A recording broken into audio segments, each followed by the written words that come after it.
ನಮಸ್ಕಾರ ಸ್ನೇಹಿತರೆ. ನನ್ನ ಎಲ್ಲಾ ಯೂಟ್ಯೂಬ್ ನೇರ ಪ್ರಸಾರದ ಕಾರ್ಯಕ್ರಮ ವೀಕ್ಷಿಸುತ್ತಿರುವಂತಹ ಕರ್ನಾಟಕದ Modi care family, Modi care consultant, ನನ್ನ ರೈತ ಬಾಂಧವರು ಇವತ್ತು ಯಾರೆಲ್ಲ ಕನೆಕ್ಟ್ ಆಗಿದ್ದೀರಾ ಪ್ರತಿಯೊಬ್ಬರಿಗೂ ಸ್ವಾಗತ ಬಯಸ್ತಾ ಇದ್ದೀನಿ. ಮೋದಿ ಕೇರ್ ಫಾರ್ಮರ್ಸ್ ಫ್ರೈಡೆ ಅನ್ನುವಂತಹ ಕಾರ್ಯಕ್ರಮ. ಸೊ ನಮ್ಮೆಲ್ಲರಿಗೂ ಗೊತ್ತಿರುವ ಹಾಗೆ ಸಾಕಷ್ಟು ಜನರಿಗೆ ಪ್ರತಿ ಶುಕ್ರವಾರ ನಾವು ಫಾರ್ಮರ್ಸ್ ಫ್ರೈಡೆ ಅನ್ನೋ ಒಂದು ಥೀಮ್ ಕೆಳಗಡೆ ನಾವು ಮೋದಿ ಕೇರ್ನ ವತಿಯಿಂದ ಸಂಬಂಧಪಟ್ಟ ಕೆಲವು ಅಗ್ರಿಕಲ್ಚರ್ ಪ್ರಾಡಕ್ಟ್ ಗಳ ಬಗ್ಗೆ ನಾವು ಚರ್ಚೆ ಮಾಡ್ತಿರ್ತೀವಿ. ಉದ್ದೇಶ ಇಷ್ಟೇ, ನಮ್ಮ ಮೋದಿ ಕೇರ್ ಕಂಪನಿಗೆ ಪ್ರತಿನಿತ್ಯ ನೂರಾರು ಸಂಖ್ಯೆಯಲ್ಲಿ, ಸಾವಿರಾರು ಸಂಖ್ಯೆಯಲ್ಲಿ ಕನ್ಸಲ್ಟೆಂಟ್ಗಳು ಜಾಯ್ನ್ ಆಗ್ತಿರ್ತಾರೆ. ನನ್ನ ಹೊಸ ಸ್ನೇಹಿತರಿಗೆ, ನ್ಯೂ ಮೋದಿ ಕೇರ್ ಕನ್ಸಲ್ಟೆಂಟ್ಗಳಿಗೆ ಸಹಾಯಕಾರಿ ಆಗ್ಲಿ ಅಂತ ಹೇಳಿ ಈ ಒಂದು ಥೀಮ್ಸ್ ನನ್ನ ಪ್ರತಿ ವಾರ ಚಾಚು ತಪ್ಪದೆ ಕಂಡಕ್ಟ್ ಮಾಡ್ತಾ ಬರ್ತಾ ಇದೀವಿ. ಇವತ್ತು ಕೂಡ ಈ ಕಾರ್ಯಕ್ರಮದಲ್ಲಿ ನಾವು ತಿಳ್ಕೊಳ್ಳೋದಕ್ಕೆ ಅವಕಾಶ ಇದೆ ನನ್ನ ಹೊಸ ಒಂದು ಕನ್ಸಲ್ಟೆಂಟ್ ಸ್ನೇಹಿತರಿಗೆ. ಸೊ ಅತಿ ಶೀಘ್ರವಾಗಿ ಯೂಟ್ಯೂಬ್ ಲಿಂಕ್ ಅನ್ನ ಮತ್ತಷ್ಟು ಜನ ಯಾರ್ಯಾರು ನಿಮ್ಮ ತಂಡದಲ್ಲಿದ್ದಾರೆ ಕನೆಕ್ಟ್ ಮಾಡಿ. ಸೊ ಇವತ್ತು ನಾವು ತಿಳ್ಕೊಳ್ತೀವಿ ಮೋದಿ ಕೇರ್ನ ಅಗ್ರಿಕಲ್ಚರ್ ಪ್ರಾಡಕ್ಟ್ಸ್ 4 ಪ್ರಾಡಕ್ಟ್ ಏನಿದೆ ಅದನ್ನ ಕೂಲಂಕುಷವಾಗಿ ಚರ್ಚೆ ಮಾಡೋಣ. ಬಳಸೋ ವಿಧಾನ ಹೇಗೆ, ಕೃಷಿಗೆ ಯಾವ ರೀತಿ ನಾವು ಅದನ್ನ ಕಾಂಟ್ರಿಬ್ಯೂಟ್ ಮಾಡಬಹುದು ಅನ್ನೋದನ್ನ ಚರ್ಚೆ ಮಾಡೋದಕ್ಕೆ ನಾನು ನಿಮ್ಮ Srikanth, regional trainer, Modi care limited ನಿಮ್ಮ ಮುಂದೆ ಬಂದಿದ್ದೀನಿ. ಸೊ ಬನ್ನಿ, ಹಾಗಾದ್ರೆ ನಾನು ಡಿಸ್ಪ್ಲೇ ಮಾಡೋದಕ್ಕಿಂತ ಮುಂಚೆ ರಿಕ್ವೆಸ್ಟ್ ಮಾಡ್ತಾ ಇದ್ದೀನಿ, ಮತ್ತೊಮ್ಮೆ ನಿಮ್ಮ ತಂಡದ ಎಲ್ಲಾ ಒಂದು ಕನ್ಸಲ್ಟೆಂಟ್ ಹೊಸ ಸ್ನೇಹಿತರಿಗೆ ಈ ಒಂದು ಲಿಂಕ್ ಅನ್ನ ಶೇರ್ ಮಾಡಿ. ಸೊ ಶೇರ್ ಮಾಡ್ತೀರಾ? ಸೊ ಅಷ್ಟರೊಳಗೆ ನಾನು ಸ್ಕ್ರೀನ್ ಮೇಲೆ ನಮ್ಮ ಒಂದು ಮೋದಿ ಕೇರ್ನ ಅತಿ ಮೌಲ್ಯವಾದ ಗುಣಮಟ್ಟದ ಕೃಷಿ ಉತ್ಪನ್ನಗಳನ್ನ ನಿಮ್ಮ ಮುಂದೆ ಡಿಸ್ಪ್ಲೇ ಮಾಡ್ತಾ ಇದ್ದೀನಿ. ಸೊ ಸ್ನೇಹಿತರೆ, ನೀವು ತಯಾರಿ ಇದ್ದೀರಾ? ಒಂದು ಕಡೆ ಕೂತ್ಕೊಳ್ಳಿ ಅಥವಾ ಕೇಳಿಸ್ಕೊಳ್ಳಿ, ಕರೆಕ್ಟ್ ಆಗಿ ಅರ್ಥ ಮಾಡ್ಕೊಳ್ಳಿ. ಯಾಕಂದ್ರೆ ನಮ್ಮ ರೈತರನ್ನ ನಾವ್ ಯಾವಾಗೂ ಹೇಳ್ತೀವಿ ಭಾರತದ ಬೆನ್ನೆಲುಬು ಅಂತ ಹೇಳ್ತೀವಿ. ಸೊ ಇವತ್ತು ಕೃಷಿ ಕ್ಷೇತ್ರ ಸಾಕಷ್ಟು ಒಂದು ಮಟ್ಟಿಗೆ ನಮಗೆ ಪ್ರತಿನಿತ್ಯ ಒಂದಲ್ಲ ಒಂದು ರೀತಿಯಲ್ಲಿ ನಾವು ಇಂಡೈರೆಕ್ಟ್ಲಿ ನಾವು ಅದ್ರ ಮೇಲೆ ಅವಲಂಬನೆ ಆಗಿದ್ದೀವಿ. ಕೃಷಿ ಕ್ಷೇತ್ರದ ಮೇಲೆ, ಆಹಾರ ಉತ್ಪನ್ನಗಳ ಮೇಲೆ ಹಾಗೂ ರೈತರ ಮೇಲೆ. ಸೊ ಈ ಒಂದು ಪ್ರಮೇಯದಲ್ಲಿ ನಮ್ಮ ಮೋದಿ ಕೇರ್ ಎಲ್ಲ ರೀತಿಯಲ್ಲೂ ಕೂಡ ಸಹಾಯ ಮಾಡೋದಕ್ಕೆ ಅವಕಾಶ ಇಲ್ಲದಿದ್ರು ಕೂಡ ನನ್ನ ಅಗ್ರಿಕಲ್ಚರ್ ಪ್ರಾಡಕ್ಟ್ ಕ್ಯಾಟಗರಿಯಲ್ಲಿ 4 ಪ್ರಾಡಕ್ಟ್ ಅನ್ನ ನಾವಿಲ್ಲಿ ಕಣ್ಮುಂದೆ ನಾವು ನೋಡ್ತಾ ಇದ್ದೀವಿ. ಸೊ ಯಾವ ರೀತಿ ಇದು ಕಾಂಟ್ರಿಬ್ಯೂಟ್ ಮಾಡುತ್ತೆ, ಸೊ ಇದು ನಮ್ಮ ಒಂದು ಕೃಷಿ ಕ್ಷೇತ್ರಕ್ಕೆ ಅಂತ ನಾವು ಚರ್ಚೆ ಮಾಡೋಣ. ಆಕ್ಟಿವ್ ಮ್ಯಾಕ್ಸ್, ಆಕ್ಟಿವಿಟಿ ಗೋಲ್ಡ್ ಹಾಗೂ ಆಕ್ಟಿವ್ ಝೈಮ್ ನಂತಹ 4 ಉತ್ಪನ್ನಗಳನ್ನ ನಮ್ಮ ಮೋದಿ ಕೇರ್ನ ಕ್ಯಾಟಗರಿ ಅಥವಾ ಅಗ್ರಿಕಲ್ಚರ್ ಕ್ಯಾಟಗರಿಯಲ್ಲಿ ನಾವು ನೋಡ್ತೀವಿ. ಸೊ ಸ್ನೇಹಿತರೆ, ಸಾಕಷ್ಟು ಪ್ರಶ್ನೆಗಳು ನಮ್ಮ ತಲೆಯಲ್ಲಿ ಸುಳಿತಾ ಇರಬಹುದು. ಸೊ ಈ ಉತ್ಪನ್ನಗಳು ಏನು ಔಷಧಿನ ಅಥವಾ ಸಿಂಪಡಿಸುವಂತದ್ದ ಅಥವಾ ಕ್ರಿಮಿನಾಶಕನ, ಕೀಟನಾಶಕನ, ಕಳೆನಾಶಕನ, ಯಾವ ರೀತಿ ಇದು ಕಾರ್ಯನಿರ್ವಹಿಸುತ್ತೆ, ಇದು ರೈತನಿಗೆ ಯಾಕೆ ಇದು ಖರೀದಿ ಮಾಡ್ಬೇಕು ಅನ್ನೋದಕ್ಕೆ ಸೊ ಕೇವಲ ನಿಮ್ಗೆ 30-40 ನಿಮಿಷಗಳಲ್ಲಿ ನಿಮಗೆ ಉತ್ತರ ಸಿಗತ್ತೆ. ಸೊ ನಿಮ್ಮ ತಾಳ್ಮೆಯಿಂದ ಸೊ ನನ್ನ ಒಂದು ಅಂಶವನ್ನ ದಯವಿಟ್ಟು ಕೇಳಿಸ್ಕೊಳ್ತಾ ಹೋಗಿ. ಸೊ ಚರ್ಚೆ ಮಾಡ್ತಾ ನಿಮಗೆ ಗೊತ್ತಾಗತ್ತೆ. So welcome to agriculture training. So ಇದು ಹೇಳ್ತಾ ಬನ್ನಿ. ಸೊ ಇದನ್ನ ಹೇಳ್ತಾ ನಿಮ್ಮ ಮುಂದೆ ಪ್ರಸ್ತುತ ಪಡಿಸಿರುವಂತದ್ದು ಅಥವಾ ಇದರ ಮೂಲ ಉದ್ದೇಶವನ್ನ ನಿಮ್ಮ ಮುಂದೆ ಹೇಳುವಂತದ್ದು ಏನಪ್ಪಾ ಅಂತ ಹೇಳಿದ್ರೆ, ಸೊ ನಮ್ಮ ಉದ್ದೇಶ ಇಷ್ಟೇ. ಓಕೆ, ಕೆಲವು ಅಂಶಗಳನ್ನ ಇಲ್ಲಿ ಪರಿಗಣನೆಗೆ ತಗೊಳ್ತೀವಿ. ಸೊ ನೋಟ್ ಮಾಡ್ಕೋಬಹುದು. ನಾವಿಲ್ಲಿ ಪರಿಗಣನೆಗೆ ತೆಗೆದುಕೊಂಡಂತಹ ಕೆಲವು ಅಂಶಗಳೇನು ಅಂದ್ರೆ, ಕೆಲವು ನಮ್ಮ ಭಾರತದಲ್ಲಿ ಕೃಷಿ ಭೂಮಿ ಇದ್ರೂ ಕೂಡ ಬಟ್ ಇವತ್ತಿನ ಮಟ್ಟಿಗೆ ನೋಡೋದಾದ್ರೆ ಕೃಷಿ ತನ್ನ ಒಂದು ಏನಂತ ಹೇಳ್ತೀವಿ, ಅದರ ಸತ್ವಾಂಶವನ್ನ ಕಳ್ಕೊಳ್ತಾ ಇದೆ, ಅದರ ಫಲವತ್ತತೆ ಕಳ್ಕೊಳ್ತಾ ಇದೆ. ಅದರ ಜೊತೆಗೆ ಸಾಕಷ್ಟು ರೈತರಲ್ಲಿ ಇರುವಂತಹ ಸಮಸ್ಯೆ ಏನು ಅಂತ ಹೇಳಿದ್ರೆ, ಬಳಸುವಂತಹ ಒಂದು ಬಿತ್ತನೆ ಬೀಜದ ಒಂದು ಗುಣಮಟ್ಟ ಸರಿಯಾಗಿಲ್ಲ ಅಂತ ಕೆಲವು ಕಡೆ ಫೀಡ್ಬ್ಯಾಕ್ ಬರುವಂತದ್ದು. ಮೊಳಕೆ ಒಡೆಯೋದ್ರಲ್ಲಿ ಸಾಕಷ್ಟು ರೀತಿಯ ಒಂದು ಸಮಸ್ಯೆಗಳು ಉದ್ಭವ ಆಗ್ತಿರುವಂತದ್ದು ನೋಡ್ತಾ ಇದ್ದೀವಿ. ಬೀಜೋತ್ಪಾದನೆ ಸರಿಯಾಗಿ ಆಗ್ತಾ ಇಲ್ಲ ಅಂತ ಹೇಳ್ತೀವಿ. ಅಂಡ್ ಈವನ್ ಔಷಧಿಗಳನ್ನ ನಾವು ಬಳಸ್ತಾ ಇದ್ರೂ ಕೂಡ ಸರಿಯಾದ ರೀತಿಯಲ್ಲಿ ರೋಗ ನಿಯಂತ್ರಣಕ್ಕೆ ಬರ್ತಾ ಇಲ್ಲ ಅಂತ ಕೆಲವೊಂದು ಸಮಸ್ಯೆ ಇದೆ. ನೀರಿನ ಅಭಾವ ಒಂದಷ್ಟು ಪ್ರದೇಶಗಳಲ್ಲಿ ನಾವು ನೋಡ್ತಾ ಇದ್ದೀವಿ. ಸೊ ಸ್ನೇಹಿತರೆ, ಇಷ್ಟು ಪ್ರಮೇಯಗಳು ನಮ್ಮ ಸುತ್ತಮುತ್ತ ನಾವು ನೋಡ್ತಾ ಇದೀವಿ. ಕೆಲವು ಕಡೆ ವಾಟರ್ ಸ್ಕೇರ್ಸಿಟಿ, ಕೆಲವು ಕಡೆ ನೀರಿದ್ರೂ ಕೂಡ ಚೆನ್ನಾಗಿ ಅದು ಭೂಮಿಯಲ್ಲಿ ಅಂದ್ರೆ ಆ ಮಣ್ಣು ಕಂಡೀಷನ್ ಏನಿದೆ, ಆರೋಗ್ಯ ಏನಿದೆ ಸಪೋರ್ಟ್ ಮಾಡ್ತಾ ಇಲ್ಲ, ನೀರನ್ನ ಚೆನ್ನಾಗಿ ಹಿಡಿದಿಟ್ಕೊಳ್ಳೋದಕ್ಕೆ ಆಗ್ತಾ ಇಲ್ಲ. ಕೆಲವು ಕಡೆ ಬಿತ್ತನೆ ಬೀಜದ ಒಂದು ಗುಣಮಟ್ಟ ಸರಿ ಇಲ್ಲ ಅಥವಾ ಬೀಜೋತ್ಪಾದನೆ ಸರಿಯಾಗಿ ಆಗ್ತಾ ಇಲ್ಲ, ಸೀಡ್ಲಿಂಗ್ ಆಗ್ತಾ ಇಲ್ಲ. ಕೆಲವು ರೈತರು ಹೇಳುವಂತದ್ದು ರೋಗ ತುಂಬಾ ಬಾಧೆ ಇದೆ, ಬಟ್ ಆದ್ರೂ ಔಷಧಿಗಳು ಹೊಡಿತಾ ಇದ್ರು ಕೂಡ ₹1000 ಖರ್ಚು ಮಾಡಿದ್ರು ರೋಗ ಕಂಟ್ರೋಲ್ಗೆ ಬರ್ತಾ ಇಲ್ಲ. ಇಳುವರಿ ಸರಿಯಾಗಿ ಬರ್ಲಿಲ್ಲ, ಇಳುವರಿ ಯಾಕೆ ಕಡಿಮೆ ಬರ್ತಾ ಇದೆ, ಯಾಕೆ ಸರಿಯಾಗಿ ಬರ್ತಾ ಇಲ್ಲ. ಸೊ ಇವೆಲ್ಲವೂ ಐ ಥಿಂಕ್ ನಾವು ಪ್ರತಿನಿತ್ಯ, ನನ್ನ ಸ್ನೇಹಿತರೆಲ್ಲ ಪ್ರತಿನಿತ್ಯ ಐ ಥಿಂಕ್ ಒಂದಲ್ಲ ಒಂದು ರೀತಿಯಲ್ಲಿ ನಮ್ಮ ರೈತರು ಇದನ್ನ ಬಗ್ಗೆ ಮಾತಾಡ್ತಾ ಇರ್ತಾರೆ, ಚರ್ಚೆ ಮಾಡ್ತಿರ್ತಾರೆ. ಸೊ ನನ್ನ ಕೈಯಲ್ಲಿ ಏನಾಗತ್ತೆ, ಲೈಕ್ ನಿಮ್ಗೆ ಗುಣಮಟ್ಟದ ಬಿತ್ತನೆ ಬೀಜ ನಾನು ತಂದ್ಕೊಡಕ್ ಆಗಲ್ಲ ಆಯ್ತಾ. ನಮ್ಮ ಮೋದಿ ಕೇರ್ ಇವತ್ತು ನಮ್ಮ ಕಂಟ್ರೋಲ್ ಅಲ್ಲಿ, ನಮ್ಮ ಪರಿಮಿತಿಯಲ್ಲಿ ಏನಿದೆ, ಒಂದು ಪಾಯಿಂಟ್ ನಂಬರ್ 1. ಸೊ ಇವತ್ತು ಮಣ್ಣಿನ ಒಂದು ಗುಣಮಟ್ಟ ಏನು ಕ್ಷೀಣಿಸ್ತಾ ಇದೆ, ಅದನ್ನ ಯಾವ ರೀತಿ ಉತ್ತೇಜಿಸಬಹುದು, ಜೈವಿಕ ಅಂಶವನ್ನ ಯಾವ ರೀತಿ ಉತ್ತೇಜಿಸಬಹುದು, ಮಣ್ಣಿನ ಫಲವತ್ತತೆಗೆ ಯಾವ ರೀತಿ ಸಪೋರ್ಟ್ ಮಾಡಬಹುದು ಅಂತ ಒಂದು ಅಂಶ ನಾನು ಮಾತಾಡ್ತೀನಿ. ಎರಡನೇದು, ಬೀಜೋತ್ಪಾದನೆ ಚೆನ್ನಾಗಿ ಸೀಡ್ಲಿಂಗ್ ಆಗೋದಕ್ಕೆ ಬೇಕಾದಂತಹ ಕೆಲವು ಅಂಶಗಳನ್ನ ನಾನು ಮಾತಾಡ್ತೀನಿ. ಅಂಡ್ ಮೂರನೇದು, ಎಸ್ಪೆಷಲಿ ನೀರನ್ನ ಚೆನ್ನಾಗಿ ಬಳಸ್ಕೊಳ್ಳೋದಕ್ಕೆ ಹಾಗೂ ಎಲ್ಲಿ ನೀರಿನ ಪ್ರಮಾಣ ಅಥವಾ ಅಭಾವ ಇದೆಯೋ, ಕಡಿಮೆ ನೀರಲ್ಲಿ ಎಸ್ಪೆಷಲಿ ಒಂದು ಒಳ್ಳೆಯ ಕೃಷಿ ಅಭ್ಯಾಸವನ್ನ ಮಾಡೋದಕ್ಕೆ, ಕೃಷಿ ಅಥವಾ ವ್ಯವಸಾಯವನ್ನ ಮಾಡೋದಕ್ಕೆ ನಮಗೆ ನೆರವಾಗುವ ರೀತಿಯಲ್ಲಿ ಒಂದಷ್ಟು ಉತ್ಪನ್ನಗಳನ್ನ ನಾನು ನಿಮ್ಮ ಮುಂದೆ ಪ್ರೆಸೆಂಟ್ ಮಾಡ್ತೀನಿ. ಸೊ ಸ್ನೇಹಿತರೆ, ಸೊ ಇದು ನನ್ನ ಮೂಲ ಉದ್ದೇಶ. ಏನ್ ಹೇಳಿದೆ, ಸೊ ಈ ಮೂಲ ಉದ್ದೇಶ ಇಟ್ಟುಕೊಂಡು ನನ್ನ ಪ್ರಾಡಕ್ಟ್ ಗಳನ್ನ ನಾನು ಎಕ್ಸ್ಪ್ಲೈನ್ ಮಾಡ್ತಾ ಹೋಗ್ತೀನಿ. ಸೊ ರೆಡಿ ಆಗ್ತಾ ಹೋಗಿ. ಅಂಡ್ ಇನ್ನೊಂದು ಪ್ರಶ್ನೆ ಸಾಕಷ್ಟು ಒಂದು ರೈತರಲ್ಲಿ ಲೈಕ್ ಪ್ರಶ್ನೆ ಬರುವಂತದ್ದು, ನೀವು ಹೇಳುವಂತಹ ಈ 4 ಉತ್ಪನ್ನಗಳು ನಾನು ಎಲ್ಲಾ ರೀತಿಯ ಬೆಳೆಗಳಿಗೆ ನಾನು ಇದನ್ನ ಬಳಸ್ಕೋಬಹುದಾ? ಅಂದ್ರೆ ಶಾರ್ಟ್ ಟರ್ಮ್ ಕ್ರಾಪ್ಸ್, ವಾರ್ಷಿಕ ಬೆಳೆಗಳಿದೆ, ಹಾರ್ಟಿಕಲ್ಚರ್ ಕ್ರಾಪ್ಸ್ ಇದೆ, ಈವನ್ ವಿಂಟರ್ ಕ್ರಾಪ್ಸ್ ಇದಾವೆ, ಸೊ ಮಧ್ಯಂತರ ಬೆಳೆಗಳಿದಾವೆ, ಅದ್ರ ಜೊತೆಗೆ ಶಾರ್ಟ್ ಟರ್ಮ್ ಕ್ರಾಪ್ಸ್ ಇದಾವೆ. ಸೊ ನನ್ನ ಎಲ್ಲಾ ರೀತಿಯ ಬೆಳೆಗಳಿಗೂ ಸೂಕ್ತವಾಗುತ್ತಾ? ಜೋಳ, ಭತ್ತ, ರಾಗಿ, ಗೋಧಿ, ಹೂವುಗಳು, ಫಲ, ಅದರ ಜೊತೆಗೆ ಗ್ರೌಂಡ್ ನೆಟ್, ಶೇಂಗಾ ಆಗಿರಬಹುದು, ಕಾಟನ್ ಆಗಿರಬಹುದು, ಅಡಿಕೆ ಆಗಿರಬಹುದು, ಕಾಫಿ ಟೀ ಪ್ಲಾಂಟೇಶನ್ಸ್ ಆಗಿರಬಹುದು. ಸ್ನೇಹಿತರೆ, ಸೊ ಒಂದು ಅಂಶವನ್ನ ಇಲ್ಲಿ ನಾನು ಕ್ಲಿಯರ್ ಮಾಡೋದಕ್ಕೆ ಇಷ್ಟಪಡ್ತೀನಿ. ಏನಪ್ಪಾ ಅಂತ ಹೇಳಿದ್ರೆ, ನಮ್ಮ ಉತ್ಪನ್ನಗಳು 4 ಪ್ರಾಡಕ್ಟ್ ಏನಿದೆ, ಸೊ ಯಾವುದೇ ರೈತರಿಗೆ ನೀವು ಕ್ಲಿಯರ್ ಆಗಿ ಹೇಳಿ. ಸೊ ಇದನ್ನ ಭಾರತದ ಎಲ್ಲ ರಾಜ್ಯಗಳಲ್ಲಿ ನಾವು ವಿಶೇಷವಾಗಿ ಬೆಳೆಯುವಂತಹ ಬೆಳೆಗಳಿಗೆ ಸೂಕ್ತವಾಗುವ ರೀತಿಯಲ್ಲಿ ಇದನ್ನ ಡಿಸೈನ್ ಮಾಡಿರುತ್ತೆ. ನಮ್ಮ ಭಾರತದ ಮಣ್ಣಿಗೆ, ಭಾರತದ ವ್ಯವಸಾಯ ಪದ್ಧತಿಗೆ ಅಳವಡಿಸಿಕೊಳ್ಳುವ ರೀತಿಯಲ್ಲಿ ಇದನ್ನ ನಾವು ಡಿಸೈನ್ ಮಾಡಿರ್ತಾರೆ, ಫಾರ್ಮುಲೇಟ್ ಮಾಡಿರ್ತಾರೆ. ಯಾವುದೇ ರೀತಿ ಸಂಶಯ ಬೇಡ, ಯಾವುದೇ ರೀತಿ ಡೌಟ್ ಬೇಡ. ಸೊ ಇದನ್ನ ನಾನು ಇಲ್ಲಿ ಡಿಕ್ಲೇರ್ ಮಾಡ್ತಾ ಇದ್ದೀನಿ. ಯಾಕೆಂದ್ರೆ ಒಂದೊಂದು ರಾಜ್ಯದಲ್ಲೂ ಒಂದೊಂದು ವಿಶೇಷ ಇದೆ. ಮಣ್ಣಿನ ಒಂದು ಇದು ಏನಂತ ಹೇಳ್ತೀವಿ, ಕಂಡೀಷನ್ ಆಗಿರಬಹುದು, ಅದರ ಒಂದು ರೂಪರೇಷೆಗಳಾಗಿರಬಹುದು, ವಾತಾವರಣದ ರೀತಿ ಬೇರೆ ಬೇರೆ ಆಗ್ತಾ ಹೋಗುತ್ತೆ, ಟೆಂಪರೇಚರ್ ಬೇರೆ ಬೇರೆ ಆಗ್ತಾ ಹೋಗುತ್ತೆ. ಸೊ ಪರಿಸ್ಥಿತಿಗೆ ಅನುಗುಣವಾಗಿ ರಾಜ್ಯಗಳಲ್ಲಿ ಬೆಳೆಯುವಂತಹ ಏನು ಬೆಳೆಗಳು ನಾವು ನೋಡ್ತೀವಿ, ಎಲ್ಲಾ ರೀತಿಯ ಬೆಳೆಗಳಿಗೂ ಸೂಕ್ತವಾಗಿ ನಾನು ಈ ಉತ್ಪನ್ನಗಳನ್ನ ಬಳಸ್ಕೋಬಹುದು. ಬಟ್ ಹೇಗೆ ಬಳಸ್ಕೋಬಹುದು? ಸೊ ಬನ್ನಿ ನಾನು ಎಕ್ಸ್ಪ್ಲೈನ್ ಮಾಡ್ತಾ ಹೋಗ್ತೀನಿ. ಸೊ ಇದನ್ನ ನೀವಿಲ್ಲಿ ಅಂಡರ್ಲೈನ್ ಮಾಡ್ಕೊಂಡು ನಾವು ಮುಂದೆ ಹೋಗೋಣ. ಹಾಗಾದ್ರೆ ಸೊ ಮೊದಲನೇ ಪ್ರಾಡಕ್ಟ್ ಅನ್ನ ನಾನು ಚರ್ಚೆಗೆ ತರ್ತಿರೋದು ಆಕ್ಟಿವಿಟಿ ಅನ್ನುವಂತಹ ವಿಶೇಷವಾದ ಒಂದು ಉತ್ಪನ್ನ. ಸೊ ಇದನ್ನ ನಾವು ಯಾವುದೇ ಪೆಸ್ಟಿಸೈಡ್ಸ್ ಅಂತ ಹೇಳಲ್ಲ, ಇದನ್ನ ನಾವು ಯಾವುದೇ ಒಂದು ಕಳೆನಾಶಕ ಅಂತ ಕರೆಯೋದಿಲ್ಲ, ಇದು ಯಾವುದೇ ರೀತಿ ನಮ್ಮ ಔಷಧಿಗಳಿಗೆ ರೀಪ್ಲೇಸ್ಮೆಂಟ್ ಆಗಲ್ಲ.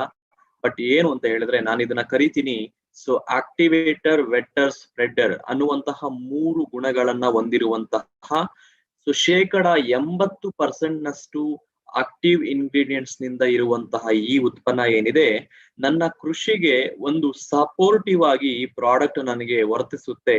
ಅದ್ರ ಜೊತೆಗೆ ನನಗೆ ಅಲ್ಟಿಮೇಟ್ಲಿ ನನಗೆ ಇದರಿಂದ ಉಪಯೋಗ ಏನು ಅಂತ ರೈತರು ಕೇಳಿದಾಗ, ಸೊ ನಾನು ಕೃಷಿ ಅಥವಾ ವ್ಯವಸಾಯದಲ್ಲಿ ಬಳಸುತ್ತಿರುವಂತಹ ಔಷಧಿಗಳು, ಕ್ರಿಮಿನಾಶಕ, ಕೀಟನಾಶಕ, ಅದರ ಜೊತೆಗೆ ಈ ಒಂದು ದ್ರವ ರೂಪದ ಗೊಬ್ಬರಗಳ ಕಾರ್ಯಕ್ಷಮತೆ, ಅಂದ್ರೆ ಇವುಗಳ ಕಾರ್ಯಕ್ಷಮತೆ, ಅದರ ಎಫೆಕ್ಟಿವ್ನೆಸ್ ಅನ್ನ ಇಂಪ್ರೂವ್ ಮಾಡೋದಕ್ಕೆ, ಸಪೋರ್ಟ್ ಮಾಡೋದಕ್ಕೆ ನಮಗೆ ಈ ಉತ್ಪನ್ನ ಹೆಲ್ಪ್ ಆಗ್ತದೆ. ಸೊ ಏನಿದ್ರ ಅರ್ಥ, ಪರಮಾರ್ಥ ಏನು? ಬನ್ನಿ ಹಂಗಾರೆ ನೋಡ್ಕೊಂಡ್ ಬರೋಣ. ಸೊ ಮೊದಲನೇದಾಗಿ ನಾನು ನಿಮ್ಗೆ ಹೇಳಿದ್ದೆ, ಇದರಲ್ಲಿ 3 ವಿಶೇಷವಾದ ಗುಣಗಳಿದೆ ಅಂತ ಅರ್ಥ ಮಾಡ್ಕೊಳ್ಳಿ. ಸೊ ಏನಿದೆ ಇದರಲ್ಲಿ, ಅಥವಾ ಏನಂತ ಕರಿತೀವಿ? ಸೊ ಮೊದಲನೇದಾಗಿ ಇದನ್ನ ನಾನ್-ಅಯಾನಿಕ್ ಸ್ಪ್ರೇ ಅಡ್ಜುವೆಂಟ್ ಕಾನ್ಸಂಟ್ರೇಟ್ ಅಂತ ಹೇಳ್ತೀವಿ. ಅಡ್ಜುವೆಂಟ್ ಕಾನ್ಸಂಟ್ರೇಟ್ ಅಂದ್ರೆ ಸಹಕಾರಿಯಾಗಿ ವರ್ತಿಸುವಂತಹ ಒಂದು ಸ್ಪ್ರೇ ವಿಧಾನದಲ್ಲಿ ಬಳಸಬಹುದಾದಂತಹ ಒಂದು ಉತ್ಪನ್ನ. ಅಂಡ್ ಯಾವುದೇ ರೀತಿ ನಾವು ಬಳಸುವಂತಹ ಔಷಧಿಗಳ ಜೊತೆ ಒಂದು ರಾಸಾಯನಿಕ ಪ್ರಕ್ರಿಯೆಗಳನ್ನ ಯಾವುದೇ ರೀತಿ ರಿಯಾಕ್ಟ್ ಮಾಡದ ಹಾಗೆ ಸ್ವಾಭಾವಿಕವಾಗಿ ತನ್ನಲ್ಲಿರುವಂತಹ ಗುಣಗಳನ್ನ ಹೊರಗಡೆ ಹಾಕಿ, ಸೊ ನಾವು ಇದರ ಜೊತೆಗೆ ಯಾವ ಉತ್ಪನ್ನಗಳನ್ನ ಬಳಸುತ್ತೀವೋ ಅದರ ಕಾರ್ಯಕ್ಷಮತೆಯನ್ನು ವೃದ್ಧಿಸುವಂತಹ ಕಾರ್ಯ ಸೊ ಈ ಒಂದು ಉತ್ಪನ್ನ ಮಾಡತ್ತೆ. ಸೊ ಅದಕ್ಕೋಸ್ಕರ ಇದನ್ನ ಆಕ್ಟಿವೇಟರ್ ಅಂತ ಹೇಳ್ತೀವಿ. ಹೆಸರಲ್ಲೇ ಇದೆ. ಆಕ್ಟಿವೇಟ್ ಅಂದ್ರೆ ಏನು? ಕಾರ್ಯರೂಪಕ್ಕೆ ತರೋದು ಅಥವಾ ಕಾರ್ಯ ಕ್ಷಮತೆಯನ್ನ ವೃದ್ಧಿಸುವುದು, ಅದರ ಪರ್ಫಾರ್ಮೆನ್ಸ್ ಅನ್ನ ಇನ್ಕ್ರೀಸ್ ಮಾಡೋದು. ಅಥವಾ ಅದರ ಒಂದು ಎಫೆಕ್ಟಿವ್ನೆಸ್ ಅನ್ನ ಇಂಪ್ರೂವ್ ಮಾಡ್ಕೊಡೋದು. ಸೊ ಯಾವುದರ ಎಫೆಕ್ಟಿವ್ನೆಸ್ ಅಥವಾ ಯಾವುದ್ರ ಜೊತೆ ನಾವು ಇದನ್ನ ಬಳಸಬಹುದು ಅದನ್ನ ನೋಡ್ತೀವಿ. ಸೊ ಎಸ್ಪೆಷಲಿ ರೈತರಿಗೆ ಗೊತ್ತೇ ಇದೆ, ಓಕೆ, ನಮ್ಮ ಎಲ್ಲಾ ಸ್ನೇಹಿತರಿಗೂ ಗೊತ್ತೇ ಇದೆ. ಇವತ್ತು ರೋಗ ನಿಯಂತ್ರಣ ಬರಬೇಕು ಅಂದ್ರೆ ಅಥವಾ ಯಾವುದೇ ಬೆಳೆಗಳನ್ನ ನಾವು ಬೆಳಿಬೇಕು ಅಂದ್ರೆ ಖಂಡಿತ ಐದರ್ ಕೀಟಗಳ ಹಾವಳಿ ಇರುತ್ತೆ, ಇಲ್ಲ ಕ್ರಿಮಿಗಳ ಹಾವಳಿ ಇರುತ್ತೆ, ಇಲ್ಲ ಹಲವು ರೋಗಗಳು ಬರುವಂತಹ ಸಂದರ್ಭ ಇರುತ್ತೆ. ಸೊ ಇವುಗಳನ್ನ ನಾವು ಹತೋಟಿಗೆ ತರಬೇಕು ಅಂದ್ರೆ ನಾವು ಖಂಡಿತ ಐ ಥಿಂಕ್ ಔಷಧಿಗಳನ್ನ ಸಿಂಪಡಿಸಲೇಬೇಕು. ಓಕೆ, ಔಷಧಿಗಳನ್ನ ಪೆಸ್ಟಿಸೈಡ್ಸ್ ಅನ್ನ ಹಾಕ್ಲೇಬೇಕು. ಕೀಟನಾಶಕ, ಕ್ರಿಮಿನಾಶಕ, ಕಳೆನಾಶಕ, ಫಂಜಿಸೈಡ್ಗಳು. ಸೊ ಒಂದಲ್ಲ ಒಂದು ರೀತಿಯಲ್ಲಿ ನಾವು ಬಳಸಬೇಕಾದ್ರೆ ಬಟ್ ಅವುಗಳ ಒಂದು ಎಫೆಕ್ಟಿವ್ನೆಸ್ ಏನಿದೆ, ಪರ್ಫಾರ್ಮೆನ್ಸ್ ಏನಿದೆ 100% ಅಂದ್ರೆ ಗರಿಷ್ಠ ಮಟ್ಟದಲ್ಲಿ ತೆಗೆಯೋದಿಕ್ಕೆ ಸಾಧ್ಯ ಇದೆಯಾ ಅದನ್ನ ನೋಡ್ಬೇಕಾಗತ್ತೆ. ಗರಿಷ್ಠ ಮಟ್ಟದಲ್ಲಿ ಅದರ ಸಾಮರ್ಥ್ಯವನ್ನ ತೆಗೆಯೋದಿಕ್ಕೆ ಸಾಧ್ಯ ಇದೆಯಾ ಅಂತ ನೋಡಿದಾಗ ಬಟ್ ಎಲ್ಲೋ ಒಂದ್ ಕಡೆ ವೇಸ್ಟೇಜ್ ಆಗ್ತಾ ಇದೆ. ಸೊ ಯಾವ ರೀತಿ ಆಗ್ತಾ ಇದೆ ನಾನು ನಿಮ್ ಮುಂದೆ ತೋರಿಸ್ಕೊಡ್ತೀನಿ. ಬಟ್ ಇದನ್ನ ಯಾವುದೇ ರೀತಿ ಈ ರೀತಿ ವೇಸ್ಟ್ ಆಗದ ಹಾಗೆ ಬಟ್ ಅದು ಕಂಪ್ಲೀಟ್ ಅದರ ಒಂದು ಸದುಪಯೋಗವನ್ನ ಮಾಡ್ಕೊಳ್ಳೋದಿಕ್ಕೆ ನಮಗೆ ಖಂಡಿತ ಇದು ಆಕ್ಟಿವಿಟಿ ಅನ್ನುವಂತಹ ಉತ್ಪನ್ನ ಇಲ್ಲಿ ಹೆಲ್ಪ್ ಗೆ ಬರ್ತದೆ. ಅಂಡ್ ಕಂಟ್ರೋಲ್ ಮಾಡ್ತಾ ಈ ಕೀಟಗಳನ್ನ, ಕ್ರಿಮಿಗಳನ್ನ ಕಂಟ್ರೋಲ್ ಮಾಡ್ತಾ, ಕಳೆಗಳನ್ನ ಕಂಟ್ರೋಲ್ ಮಾಡೋದಕ್ಕೆ ನಮ್ಮ ಔಷಧಿಗಳ ಜೊತೆ ಆಕ್ಟಿವಿಟಿ ಅನ್ನುವಂತ ಅಂಶ ಇಲ್ಲಿ ಸಹಾಯಕ್ಕೆ ಬರುತ್ತೆ ಸ್ನೇಹಿತರೆ. ಸೊ ಹಾಗಾದ್ರೆ ಎರಡನೇದು ಹೇಳಿದ್ರಿ ಸರ್ ನೀವು ವೆಕ್ಟರ್ ಅಂತ ಹೇಳಿದ್ರಿ, ಅದರ ಒಂದು ಅಂಶವನ್ನ ಎಕ್ಸ್ಪ್ಲೈನ್ ಮಾಡಿ. ಸೊ ನಾನು ಇದುವರೆಗೂ ಮಾತಾಡಿದ್ದು ಆಕ್ಟಿವೇಶನ್. ಸೊ ಬಳಸುವ ಗೊಬ್ಬರಗಳು, ಬಳಸುವ ಔಷಧಿಗಳನ್ನ ಆಕ್ಟಿವೇಟ್ ಮಾಡೋದು, ಕಾರ್ಯರೂಪಕ್ಕೆ ತರುವುದು, ಪರ್ಫಾರ್ಮೆನ್ಸ್ ಇಂಪ್ರೂವ್ ಮಾಡೋದು. ಹಾಗಾದ್ರೆ ವೆಕ್ಟರ್ ಅಂದ್ರೆ ಏನು? ತೇವಾಂಶ. ಸೊ ತೇವಾಂಶವನ್ನ ಹಿಡಿದಿಟ್ಕೋಬೇಕು, ತೇವಾಂಶವನ್ನ ಚೆನ್ನಾಗಿ ಹರಡಬೇಕು. ಸೊ ಈ ಒಂದು ಪ್ರಮೇಯದಲ್ಲಿ ಹಾಗಾದ್ರೆ ನೀರು ಈ ಕೆಲಸ ಮಾಡ್ತಾ ಇಲ್ವಾ? ಹಾಗಾದ್ರೆ ನೀರ್ ಹರಿಸ್ತೀವಲ್ಲ ಸರ್, ಚೆನ್ನಾಗಿ ನೀರ್ ಬಿಡ್ತೀವಿ, ಒಳ್ಳೆ ನೀರನ್ನ ಲೈಕ್ ಒಳ್ಳೆ ಸ್ಪ್ರಿಂಕ್ಲರ್ ಸಿಸ್ಟಮ್ ಅಲ್ಲೂ ಅಥವಾ ಇನ್ಯಾವುದೋ ಒಂದು ಹನಿ ನೀರಾವರಿ ಪದ್ಧತಿಯಲ್ಲೂ ಅಥವಾ ಕಾಲುವೆಗಳ ಮೂಲಕನೋ ಯಾವುದೋ ಒಂದು ಪದ್ಧತಿ ನಮ್ಮ ಗಿಡಗಳಿಗೆ ಬೇಕಾದಷ್ಟು ನೀರನ್ನ ಕೊಡ್ತೀವಿ. ಸ್ನೇಹಿತರೆ ಅರ್ಥ ಮಾಡ್ಕೊಳ್ಳಿ. ಸೊ ಬೇಕಾದಷ್ಟು ನೀರು ಕೊಡೋದು ಬೇರೆ, ಬೇಕಾದಷ್ಟು ನೀರು ಗಿಡಗಳಿಗೆ ಸಿಗೋದು ಬೇರೆ. ಅರ್ಥ ಆಗ್ತಿದ್ಯಾ? ಸೊ ಇಟ್ ಡಸಂಟ್ ಮ್ಯಾಟರ್ ಎಷ್ಟು ನೀರು ನೀವು ಕಾಲುವೆ ಮೂಲಕ ಹರಿಸ್ತಾ ಇದ್ದೀರಾ ಅನ್ನೋದು ಕೌಂಟ್ ಆಗೋದಿಲ್ಲ. ಎಷ್ಟು ನೀರು ನಿಮ್ಮ ಗಿಡದ ಬೇರುಗಳಿಗೆ ಆ ನೀರು ಸಿಗ್ತಾ ಇದೆ, ಸಾಗಾಣಿಕೆ ಆಗ್ತಾ ಇದೆ, ಇದನ್ನ ಕೌಂಟ್ ಮಾಡ್ಬೇಕು ಸ್ನೇಹಿತರೆ. ಅಂದ್ರೆ ಅರ್ಥ ಏನು? ಮಣ್ಣಿನಲ್ಲಿ ಅಥವಾ ನೀವು ಆ ಗಿಡಗಳಿಗೆ ಕೊಟ್ಟಂತಹ ನೀರು ಸರಿಯಾದ ಪ್ರಮಾಣದಲ್ಲಿ ಮಣ್ಣಿನಲ್ಲಿ ಹಿಂಗ್ತಾ ಇದೆಯಾ? ಸೊ ತೇವಾಂಶ ಸಾಕಷ್ಟು ದಿನಗಳ ಮಟ್ಟಿಗೆ ಹಿಡ್ಕೊಳ್ಳೋದಕ್ಕೆ ಸಾಧ್ಯ ಆಗ್ತಾ ಇದೆಯಾ? ಸೊ ಈ ಪ್ರಮೇಯದಲ್ಲಿ ನಾವು ಅರ್ಥ ಮಾಡ್ಕೋಬೇಕಾಗಿರೋದು ಒಂದು ಅಂಶ. ಸೊ ನಮ್ಮ ನೀರಿನ ಒತ್ತಡ, ಅದರಲ್ಲಿರುವಂತಹ ಒಂದು ಮೇಲ್ಮೈ ಒತ್ತಡ ಅಂತ ಕರಿತೀವಿ, ಆ ಒತ್ತಡವನ್ನ ನಾವು ಬ್ರೇಕ್ ಮಾಡಬೇಕು. ಬ್ರೇಕ್ ಮಾಡಿದಾಗ ಮಾತ್ರ ನೀರು ತುಂಬಾ ಸರಾಗವಾಗಿ, ಸಡಿಲವಾಗಿ, ಸುಲಭವಾಗಿ ಹರಿಯೋದಿಕ್ಕೆ ಸ್ಟಾರ್ಟ್ ಆಗುತ್ತೆ. ಮಣ್ಣಿನಲ್ಲಿ ಅತಿ ಶೀಘ್ರವಾಗಿ ಹೀರ್ಕೊಳ್ಳೋದಕ್ಕೆ ಸಾಧ್ಯ ಆಗುತ್ತೆ. ಆ ಸಾಕಷ್ಟು ಪದರಗಳ ಒಳಗೆ, ಮಣ್ಣಿನ ಪದರಗಳಿಗೆ ತಲುಪುವ ವ್ಯವಸ್ಥೆ ಆಗುತ್ತೆ. ಮಾಡ್ಬೇಕಾಗಿರೋ ಕೆಲಸ ಏನ್ ಗೊತ್ತಾ? ಸೊ ಇದು ನ್ಯಾಚುರಲ್ ಆಗಲ್ಲ, ಬಟ್ ಬೇರೆ ರೂಪದಲ್ಲಿ ಮಾಡ್ಲೇಬೇಕು. ಏನು ಅಂದ್ರೆ ಬ್ರೇಕಿಂಗ್ ದಿ ಸರ್ಫೇಸ್ ಟೆನ್ಷನ್ ಅಂತ ಹೇಳ್ತೀವಿ. ಮೇಲ್ಮೈ ಒತ್ತಡ ಅಂತ ಕನ್ನಡದಲ್ಲಿ ಹೇಳ್ತೀವಿ. ಅದರ ನೀರಿನ ಮೇಲ್ಮೈ ಒತ್ತಡವನ್ನ ಬ್ರೇಕ್ ಮಾಡ್ಬೇಕು. ಬ್ರೇಕ್ ಮಾಡ್ಲಿಲ್ಲ ಅಂದ್ರೆ ಏನಾಗುತ್ತೆ? ಇಲ್ಲಿ ನಿಮಗೆ ಚಿತ್ರದಲ್ಲಿ ಗೊತ್ತಾಗ್ತಾ ಇದೆ ನೋಡಿ, ನೀರು ಹನಿಗಳ ರೂಪದಲ್ಲಿ ಉಳ್ಕೊಂಡಿರುತ್ತೆ, ಬಿಂದುಗಳ ರೂಪದಲ್ಲಿ ಇರುತ್ತೆ. ಆ ಬಿಂದುಗಳನ್ನ ಒಡಿಬೇಕು ಅಂದ್ರೆ ಬ್ರೇಕ್ ಮಾಡಿದಾಗ ಏನಾಗುತ್ತೆ ಅಂತ ಹೇಳಿದ್ರೆ ಇಲ್ಲಿ ನಿಮ್ಮ ಚಿತ್ರಪಟದಲ್ಲಿ ಗೊತ್ತಾಗ್ತಾ ಇದೆ, ಫೋಟೋದಲ್ಲಿ ಕಾಣಿಸ್ತಾ ಇದೆ. ಸೊ ಸ್ಪ್ರೆಡ್ ಆಗ್ತಾ ಇದೆ. ನೀರು ಒಂದು ಕಡೆ ನಿಂತ್ಕೊಂತಾ ಇಲ್ಲ, ಸ್ಪ್ರೆಡ್ ಆಗ್ತಾ ಇದೆ. ನೀರು ಒಂದು ಕಡೆ ನಿಂತ್ಕೊಳ್ದಿರ ಯಾವಾಗ ಸ್ಪ್ರೆಡ್ ಆಗುತ್ತೋ, ಸೊ ನನ್ನ ನೀರು ಸರಿಯಾಗಿ ಬಳಕೆ ಆಗ್ತಾ ಇದೆ. ಹಾಗೂ ಆ ಒಂದು ಎಲೆಯ ದೇಹ ಕಂಪ್ಲೀಟ್ ಆಗಿ ಹಚ್ಚ ಹಸಿರಾಗಿ ಕಾಣ್ತಾ ಇದೆ. ಯಾಕೆಂದ್ರೆ ತೇವಾಂಶ ಯಾವಾಗ ಚೆನ್ನಾಗಿ ನಾವು ಒದಗಿಸ್ತೀವೋ ಹಚ್ಚ ಹಸಿರಾಗಿ ಕಂಡು ಬರುತ್ತೆ. ಆರೋಗ್ಯಕರವಾಗಿ ಗಿಡ ಬೆಳೆಯೋದಕ್ಕೆ ಹೆಲ್ಪ್ ಆಗ್ತದೆ. ಅಂಡ್ ನೀರಿನ ಪ್ರಮಾಣದ ಅವಶ್ಯಕತೆ ಕೂಡ ನಾವು ಕಡಿಮೆಯಲ್ಲಿ ಇಟ್ಕೊಂಡು ವ್ಯವಸಾಯವನ್ನ ನಾವು ಮುಂದುವರಿಸ್ಕೊಂಡು ಹೋಗ್ಬೋದು. ಸೊ ಸೊ ಈ ಚಿತ್ರದಲ್ಲಿ ನಿಮ್ಗೆ ಅರ್ಥ ಆಗ್ಬಿಡುತ್ತೆ ಸ್ನೇಹಿತರೆ. ಅಂಡ್ ಇನ್ನು ವಿಶೇಷವಾಗಿ ಈ ಗುಣ ಏನಿದೆ ಸ್ನೇಹಿತರು, ಅರ್ಥ ಮಾಡ್ಕೊಳ್ಳಿ, ಈ ಗುಣ ಏನಿದೆ ಇನ್ನೊಂದು ಕಡೆ ನಿಮ್ಗೆ ಸಹಾಯಕ್ಕೆ ಬರುತ್ತೆ. ರೈತರು ಕರೆಕ್ಟ್ ಆಗಿ ಇದು ಕೂಲಂಕುಷವಾಗಿ ತುಂಬಾ ಒಂದು ಕ್ರಿಟಿಕಲ್ ಆಗಿ ಯೋಚನೆ ಮಾಡಿ ನೋಡಿದ್ರೆ, ಔಷಧಿಗಳ ಜೊತೆ ನಾವು ನೀರಲ್ಲಿ ಏನ್ ಮಿಕ್ಸ್ ಮಾಡ್ತೀವಿ ಔಷಧಿಗಳನ್ನ, ಅಲ್ಲೂ ಕೂಡ ಇದೇ ರೀತಿ ವಿಷಯವನ್ನ ನೀವು ರಿಕಲೆಕ್ಟ್ ಮಾಡ್ಕೋಬಹುದು. ಯಾವಾಗ ಬರೀ ನೀರ್ ಜೊತೆಗೆ ನಾನು ಔಷಧಿಗಳನ್ನ ಮಿಕ್ಸ್ ಮಾಡಿ ನಾನು ಸ್ಪ್ರೇ ಮಾಡೋದಕ್ಕೆ ಹೋಗ್ತೀನಿ, ನೀರು ಅಥವಾ ಈ ಒಂದು ಔಷಧಿ ಕಣಗಳು ಒಂದು ಕಡೆ ಅಥವಾ ನಿಂತ ಕಡೆ ನಿಲ್ಲಬಹುದು. ಯಾಕಂದ್ರೆ ಬಿಂದುಗಳು ನೀರಿನ ಜೊತೆಗೆ ನಿಂತ್ಕೋಬಹುದು, ಸರಿಯಾಗಿ ಸ್ಪ್ರೆಡ್ ಆಗದೆ ಇರಬಹುದು, ಸರಿಯಾಗಿ ಅದು ಭೇದಿಸಲು ಕಷ್ಟ ಆಗ್ಬಹುದು. ಈ ಪ್ರಮೇಯದಲ್ಲಿ ಏನಾಗ್ತಾ ಇದೆ, ಯಾವಾಗ ನಾನು ಆಕ್ಟಿವಿಟಿಯನ್ನ ಬಳಸುತ್ತೀನೋ ಯಾವಾಗ ಆಕ್ಟಿವೇಟಿನ ಬಳಸ್ತೀನೋ ಸೊ ಸಂಪೂರ್ಣವಾಗಿ ನನ್ನ ಔಷಧಿಗಳು ಬೆರೆಸ್ಕೊಳ್ಳೋದಕ್ಕೆ ಈಸಿ ಆಗುತ್ತೆ, ನೀರು ಸಡಿಲ ಆಗುತ್ತೆ, ಮೇಲ್ಮೈ ಒತ್ತಡವನ್ನ ಮುರಿತಾ ಇದ್ದೀನಿ. ಯಾವಾಗ ನೀರು ಸಡಿಲ ಆಗುತ್ತೋ, ನೀರು ಹಗುರ ಆಗುತ್ತೋ, ಸೊ ಕಂಪ್ಲೀಟ್ ಆಗಿ ನನ್ನ ಔಷಧಿಗಳು ಮಿಕ್ಸ್ ಚೆನ್ನಾಗಾಗತ್ತೆ, ಜೆಲ್ ಆಗುತ್ತೆ. ಈಗ ನಾನು ಅದನ್ನ ಸ್ಪ್ರೇ ಮಾಡಿದಾಗ, ಅದನ್ನ ಸಿಂಪಡಿಸೋದಕ್ಕೆ ಹೋದಾಗ ತುಂಬಾ ಸುಲಭವಾಗಿ ಗಿಡದ ಅಥವಾ ಎಲೆಯ ಎಲ್ಲಾ ಭಾಗಗಳಿಗೂ, ಕಾಂಡದ ಎಲ್ಲಾ ಭಾಗಗಳಿಗೂ ಸೊ ಈ ಔಷಧಿಗಳು ಗರಿಷ್ಠ ಮಟ್ಟದಲ್ಲಿ ಭೇದಿಸಲು ಸಹಾಯಕಾರಿ. ಯಾವಾಗ ಈ ಒಂದು ಕೆಲಸ ಕರೆಕ್ಟ್ ಆಗಿ ನಡೆಯುತ್ತೋ ಸ್ನೇಹಿತರೆ, ಅರ್ಥ ಮಾಡ್ಕೋಬಿಡಿ, ರೈತನಿಗೆ ಪದೇ ಪದೇ ಔಷಧಿ ಹೊಡೆಯೋದು ಆ ಪ್ರಮೇಯ ಕಡಿಮೆ ಆಗತ್ತೆ, ಆ ಆಫನ್ಸ್ ಫ್ರೀಕ್ವೆನ್ಸಿ ಕಡಿಮೆ ಆಗತ್ತೆ. ಎರಡನೇದು, ಒಂದು ಸಲ ಹೊಡೆದ ಔಷಧಿಯನ್ನೇ ನಾನು ಕರೆಕ್ಟ್ ಆಗಿ ಕೆಲಸ ಮಾಡಿಸಿದ್ರೆ, ಪರ್ಫಾರ್ಮೆನ್ಸ್ ಅನ್ನ ತೋರಿಸಿದ್ರೆ ರೋಗಗಳು ಕಂಟ್ರೋಲ್ಗೆ ಬರ್ತದೆ. ಪ್ರಮೇಯ ಪದೇ ಪದೇ ಹೊಡೆಯೋದು ಪ್ರಮೇಯ ಕಡಿಮೆ ಆಗ್ತದೆ. ಅಂಡ್ ನೀರು ಕಡಿಮೆ ಇದ್ರೂ ನಾನು ಒಂದು ಒಳ್ಳೆ ರೀತಿಯಲ್ಲಿ ವ್ಯವಸಾಯವನ್ನ ಮುಂದುವರ್ಸ್ಕೊಂಡು ಹೋಗ್ಬಹುದು. ಬೇರುಗಳಿಗೆ ಮಣ್ಣಲ್ಲಿ ತುಂಬಾ ಸುಲಭವಾಗಿ ನೀರು ಹರಿಯೋದಕ್ಕೆ ಅಥವಾ ತೇವಾಂಶವನ್ನ ಹಿಡ್ಕೊಳ್ಳೋದಕ್ಕೆ ಯಾವಾಗ ಸಾಧ್ಯ ಆಗುತ್ತೋ, ಬೇರುಗಳು ಚೆನ್ನಾಗಿ ಏನಾಗುತ್ತೆ, ರೂಟ್ಸ್ಗೆ ಸಿಕ್ಕಿದಾಗ ಗಿಡಗಳ ಆರೋಗ್ಯವಾಗಿರುತ್ತೆ. ಸೊ ಒಟ್ಟಾರೆ ಏನಾಗ್ತಾ ಇದೆ ಇಲ್ಲಿ, ಒಂದು ರೈತನಿಗೆ ಸಮಯ ಉಳಿತಾಯ ಆಗ್ಬೇಕು. ಪದೇ ಪದೇ ಯಾವಾಗ ಸಿಂಪಡಿಸೋದನ್ನ ಕಡಿಮೆ ಮಾಡ್ತಾನೋ ಸಮಯ ಸೇವ್ ಆಗುತ್ತೆ. ಎರಡನೇದು, ಖರ್ಚು ಕಡಿಮೆ ಮಾಡ್ಬೇಕು. ಸಾವಿರಾರು ರೂಪಾಯಿ ಖರ್ಚು ಮಾಡಿಕೊಂಡು ಔಷಧಿಗಳನ್ನ ಪದೇ ಪದೇ ಪ್ರತಿ ವಾರ ತಂದು ನಾನು ಅದನ್ನ ಸಿಂಪಡಿಸಬೇಕು ಅಂದ್ರೆ ನನ್ನ ಕೈಯಿಂದ ಎಷ್ಟು ಖರ್ಚಾಗ್ತಾ ಇದೆ, ಅದನ್ನ ಸೇವಿಂಗ್ಸ್ ಅನ್ನ ನಾನು ಮಾಡ್ಬೇಕು. ಸಾಕಷ್ಟು ಮಟ್ಟಿಗೆ ಇದು ಪ್ರಾಕ್ಟಿಕಲ್ ಆಗಿ ಕೂಡ ನೀವು ಗಮನಿಸಬಹುದು. ಯಾವಾಗ ನಾನು ವಾರಕ್ಕೆ 4 ಸಲ ನಾನು ಸ್ಪ್ರೇ ಮಾಡ್ತಿದ್ದವನು, ಅಥವಾ ತಿಂಗಳಿಗೆ ಅಂತ ಇಟ್ಕೊಳ್ಳಿ, ತಿಂಗಳಿಗೆ ನಾನು ಒಂದು 5-6 ಸಲ ನಾನು ಸ್ಪ್ರೇ ಮಾಡ್ತಾ ಇದ್ದೆ, ಅದನ್ನ 2 ಸಲಕ್ಕೆ ನಾನು ತಂದ್ರೆ ಅಥವಾ 3 ಸಲಕ್ಕೆ ತಂದ್ರೆ 50% ಉಳಿತಾಯ ಆಗ್ಲಿಲ್ವಾ ಸ್ನೇಹಿತರೆ? 50%. ಯಾಕೆ ನಾನು ಫ್ರೀಕ್ವೆನ್ಸಿ ಜಾಸ್ತಿ ಮಾಡ್ತೀನಿ? ಒಂದ್ಸಲ ಹೊಡಿತೀನಿ ಕಂಟ್ರೋಲ್ಗೆ ಬರಲ್ಲ, 2 ಸಲ ಹೊಡಿತೀನಿ ಕಂಟ್ರೋಲ್ಗೆ ಬರಲ್ಲ. ಕಂಟ್ರೋಲ್ಗೆ ಬರೋವರೆಗೂ ನಾನು ಈ ಒಂದು ಔಷಧಿಗಳನ್ನ ಸಿಂಪಡಿಸ್ತಾ ಹೋಗ್ತೀನಿ. ಯಾಕೆ ಕಂಟ್ರೋಲ್ಗೆ ಬರ್ತಾ ಇಲ್ಲ? ನಾನು ಹೊಡೆದಂತಹ ಔಷಧಿ ಪ್ರಮಾಣ ಸರಿಯಾಗಿ ಗಿಡಗಳಿಗೆ ಭೇದಿಸಿಲ್ಲ. ಅದಕ್ಕೋಸ್ಕರ ನಾನು ಇಲ್ಲಿ ಕರೆಕ್ಟ್ ಆಗಿ ಆ ಕೆಲಸ ನಡೆದು ಬಿಟ್ರೆ ಏನಾಗ್ತಾ ಇದೆ, ಖಂಡಿತ ನಾನು ಸೇವಿಂಗ್ಸ್ ಅನ್ನ ರೈತರಿಗೆ ಇಲ್ಲಿ ತೋರಿಸಬಹುದು.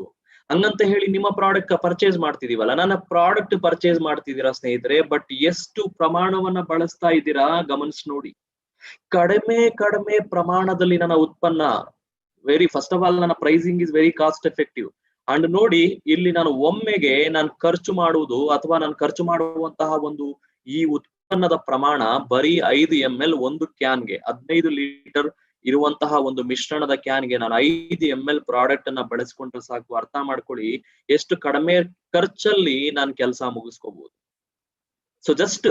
ಸೊ ಯಾರ್ಯಾರು ಸಿಂಪಡಿಸೋದಕ್ಕೆ ಸ್ಪ್ರೇ ಮಾಡೋದಕ್ಕೆ, ಸೊ ಅಗೈನ್ ರೈತರಿಗೆ ನೀವು ಹೇಳ್ಬೇಕಾಗಿರೋದಿಷ್ಟೇ, 5 ml for in 15 litres of water, ನೀರಲ್ಲಿ ಮಿಕ್ಸ್ ಮಾಡ್ಕೊಂಡು ಔಷಧಿಗಳ ಜೊತೆ ಮಿಕ್ಸ್ ಮಾಡ್ಕೊಂಡು ಅದನ್ನ ಸ್ಪ್ರೇ ಮಾಡೋದಕ್ಕೆ ಹೇಳಿ. ಖಂಡಿತ ಸೊ ಅದು ಒಳ್ಳೆ ಎಫೆಕ್ಟಿವ್ ಆಗಿ ಕೆಲಸ ಮಾಡ್ತದೆ.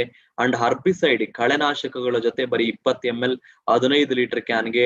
ಅಂಡ್ ಈವನ್ ನೀರಾವರಿಗೆ ನೀವು ಒಂದು ಸಲ ಬಳಸಿದ್ರೆ 21 ದಿವಸ ಮತ್ತೆ ನೀವು 15ರಿಂದ 21, 2 ವಾರ 3 ವಾರ ಮತ್ತೆ ನೀವು ನೀರಿನ ಜೊತೆಗೆ ಹಾಯಿಸ್ಬೇಕಂತ ಏನಿಲ್ಲ. ಇರಿಗೇಷನ್ ಪರ್ಪಸ್ಗೆ ಅಂದ್ರೆ ಭೂಮಿಯನ್ನ ತೇವ ಮಾಡೋದಕ್ಕೆ ನೀವ್ ಏನ್ ನೀರಿನ ಜೊತೆಗೆ ಬಿಡ್ತೀರಾ, ಪದೇ ಪದೇ ನೀವು ನೀರಿನ ಜೊತೆ ಬಿಡೋ ಅವಶ್ಯಕತೆ ಇಲ್ಲ. ಒಮ್ಮೆಲೆ ನೀವು ಆಕ್ಟಿವೇಟಿನ ನೀರಿನ ಜೊತೆಗೆ ಕಂಪ್ಲೀಟ್ ಆಗಿ ನಿಮ್ಮ ಜಮೀನಿಗೆ ಹರಡಿಸಿದ್ರೆ ಆದ್ರೆ 2 ವಾರ 3 ವಾರ ಅದು ಮಣ್ಣಲ್ಲೇ ಇರುತ್ತೆ. ಅರ್ಥ ಮಾಡ್ಕೊಳ್ಳಿ, 2 ವಾರ 3 ವಾರ 21 ದಿವಸದವರೆಗೂ ಅದು ಮಣ್ಣಲ್ಲೇ ಇರುತ್ತೆ. ನೀವ್ ಯಾವ್ದು ಪದೇ ಪದೇ ಮತ್ತೆ ನೀರಲ್ಲಿ ನೀವು ಅದನ್ನ ಮತ್ತೆ ಸಪ್ಲೈ ಮಾಡ್ಬೇಕಂತೇನಿಲ್ಲ. ಪ್ರತಿ ಸಲ ನೀರು ಹಾಯಿಸಿದಾಗ ಆ ಮಣ್ಣಲ್ಲಿ ಇರುವಂತಹ ಈ ಒಂದು ಆಕ್ಟಿವಿಟಿ ಸರ್ಫ್ಯಾಕ್ಟೆಂಟ್ಗಳು ಇಂಗ್ರೀಡಿಯೆಂಟ್ಸ್ ಏನಿದೆ, ಸೊ ತೇವವನ್ನ ಹಿಡಿದಿಟ್ಕೊಳ್ಳೋದಕ್ಕೆ ಸಹಾಯ ಮಾಡ್ತಿರತ್ತೆ. 3 ವಾರಕ್ಕೊಂದ್ಸಲ ನೀವು ಇದನ್ನ ಬಳಸ್ಕೊಂಡ್ರೆ ಸಾಕು. ಅಲ್ಲಿಗೆ ಖರ್ಚು ಕೂಡ ನಾನು ಪದೇ ಪದೇ ನಾನು ಬಳಸ್ತಾ ಇಲ್ಲ. 1 ಎಕರೆ ಜಮೀನಿಗೆ ಅಥವಾ 1 ಲೀಟರ್ ನೀರಿಗೆ 2 ml ಆಕ್ಟಿವ್ ml ಅನ್ನ ಬಳಸ್ಕೊಂಡು ಗಿಡಗಳಿಗೆ ನೀವು ಆ ಪ್ರಮಾಣದಲ್ಲಿ ನೀವು ಅದನ್ನ ಬಳಸ್ಕೋಬಹುದು. ನೇರವಾಗಿ ಬುಡಗಳಿಗಾದ್ರೂ ಕೊಡಬಹುದು ಅಥವಾ ನೀರಿನ ಜೊತೆಗೆ ನೀವು ಅದನ್ನ ಬಿಡಬಹುದು, ಹೇಗಾದ್ರೂ ಮಾಡಿ. ಸೊ ಹೆಚ್ಚು ಕಡಿಮೆ 1 ಲೀಟರ್ ನೀರಿಗೆ 2 ml ಆಕ್ಟಿವಿಟಿ ಹೋಗ್ಬೇಕು ಅಂತ ಈ ಒಂದು ಇಲ್ಲಿ ಇರಿಗೇಷನ್ ಪರ್ಪಸ್ಗೆ ನಾವು ರೆಕಮೆಂಡ್ ಮಾಡುವಂತದ್ದು. ಸೊ ಸ್ನೇಹಿತರೆ ಅರ್ಥ ಮಾಡ್ಕೊಳ್ಳಿ, ಅಲ್ಲಿಗೆ ಇಷ್ಟು. ಯಾವಾಗ ರೈತನಿಗೆ ಒಳ್ಳೆ ತೇವಾಂಶ ಸಿಗ್ತಾ ಇದೆ, ಭೂಮಿಗೆ ನೀರು ಇಂಗ್ತಾ ಇದೆ, ಅಲ್ಲಿಗೆ ಔಷಧಿಗಳು ಚೆನ್ನಾಗಿ ಕಾರ್ಯಸಿದ್ಧಿ ಆಗ್ತಾ ಇದೆ, ಅಂಡ್ ಕಳೆನಾಶಕಗಳಿಗೆ ತುಂಬಾ ಎಫೆಕ್ಟಿವ್ ಆಗಿ ಕೆಲಸ ಮಾಡೋದಕ್ಕೆ ಸಹಾಯ ಮಾಡ್ತಾ ಇದೆ. ಸೊ ಈಗ ಹೇಳ್ಬಹುದು, ನೀವು ನಿಮ್ಮ ಅನಿಸಿಕೆಗಳನ್ನ ಯೂಟ್ಯೂಬ್ ಚಾಟ್ ಅಲ್ಲಿ ಹಾಕ್ಬಹುದು. ಖಂಡಿತ ಈ ಪ್ರಾಡಕ್ಟ್ ಅನ್ನ ನಾನು ರೈತನಿಗೆ ಹೇಳ್ಬಹುದಾ ಇಲ್ವಾ, ಅಥವಾ ಹೇಳ್ಬೇಕಾ ಬೇಡವಾ, ಅಥವಾ ನನಗೆ ಅವಶ್ಯಕತೆ ಇದೆಯಾ ಇಲ್ವಾ? ಮಾರ್ಕೆಟ್ ಅಲ್ಲಿ ಸಾಕಷ್ಟು ಪ್ರಾಡಕ್ಟ್ ಸಿಗಬಹುದು, ಬಟ್ ಈ ಗುಣಗಳೇನಿದೆ, 3 ಗುಣಗಳು 3 in 1 ಒಂದು ಫ್ಯಾಕ್ಟರ್ಸ್ ಏನಿದೆ, ಖಂಡಿತ ನನ್ನ ಪ್ರಾಡಕ್ಟ್ ಅಲ್ಲಿ ತುಂಬಾ ವಿಶೇಷವಾಗಿ ಕಾರ್ಯನಿರ್ವಹಿಸುತ್ತೆ. ಆಕ್ಟಿವೇಶನ್, ವೆಟ್ಟರ್ ಹಾಗೂ ಸ್ಪ್ರೆಡರ್, ಹರಡುವಿಕೆಯ ಕಾರ್ಯ, ತೇವಾಂಶವನ್ನು ಹಿಡಿದಿಡುವಿಕೆ ಕಾರ್ಯ ಹಾಗೂ ಆಕ್ಟಿವೇಟ್ ಮಾಡುವಂತಹ ಒಂದು ಕಾರ್ಯ 3 ರೂಪದಲ್ಲಿ ಮಾಡೋದ್ರಿಂದ ನನ್ನ ಪ್ರಾಡಕ್ಟ್ ವಿಶೇಷವಾಗಿ ಎದ್ದು ನಿಲ್ಲುತ್ತೆ. ಖಂಡಿತ ನಾವು ಹೆಚ್ಚು ರೈತರಿಗೆ ಇದರ ಬಗ್ಗೆ ಹೇಳ್ಬೋದು. And I would like to see, I think ಸಾಕಷ್ಟು ಜನ 100-110 ಜನ ನೀವು ಇದನ್ನ ಕಾರ್ಯಕ್ರಮವನ್ನ ನೋಡ್ತಾ ಇದ್ದೀರಾ.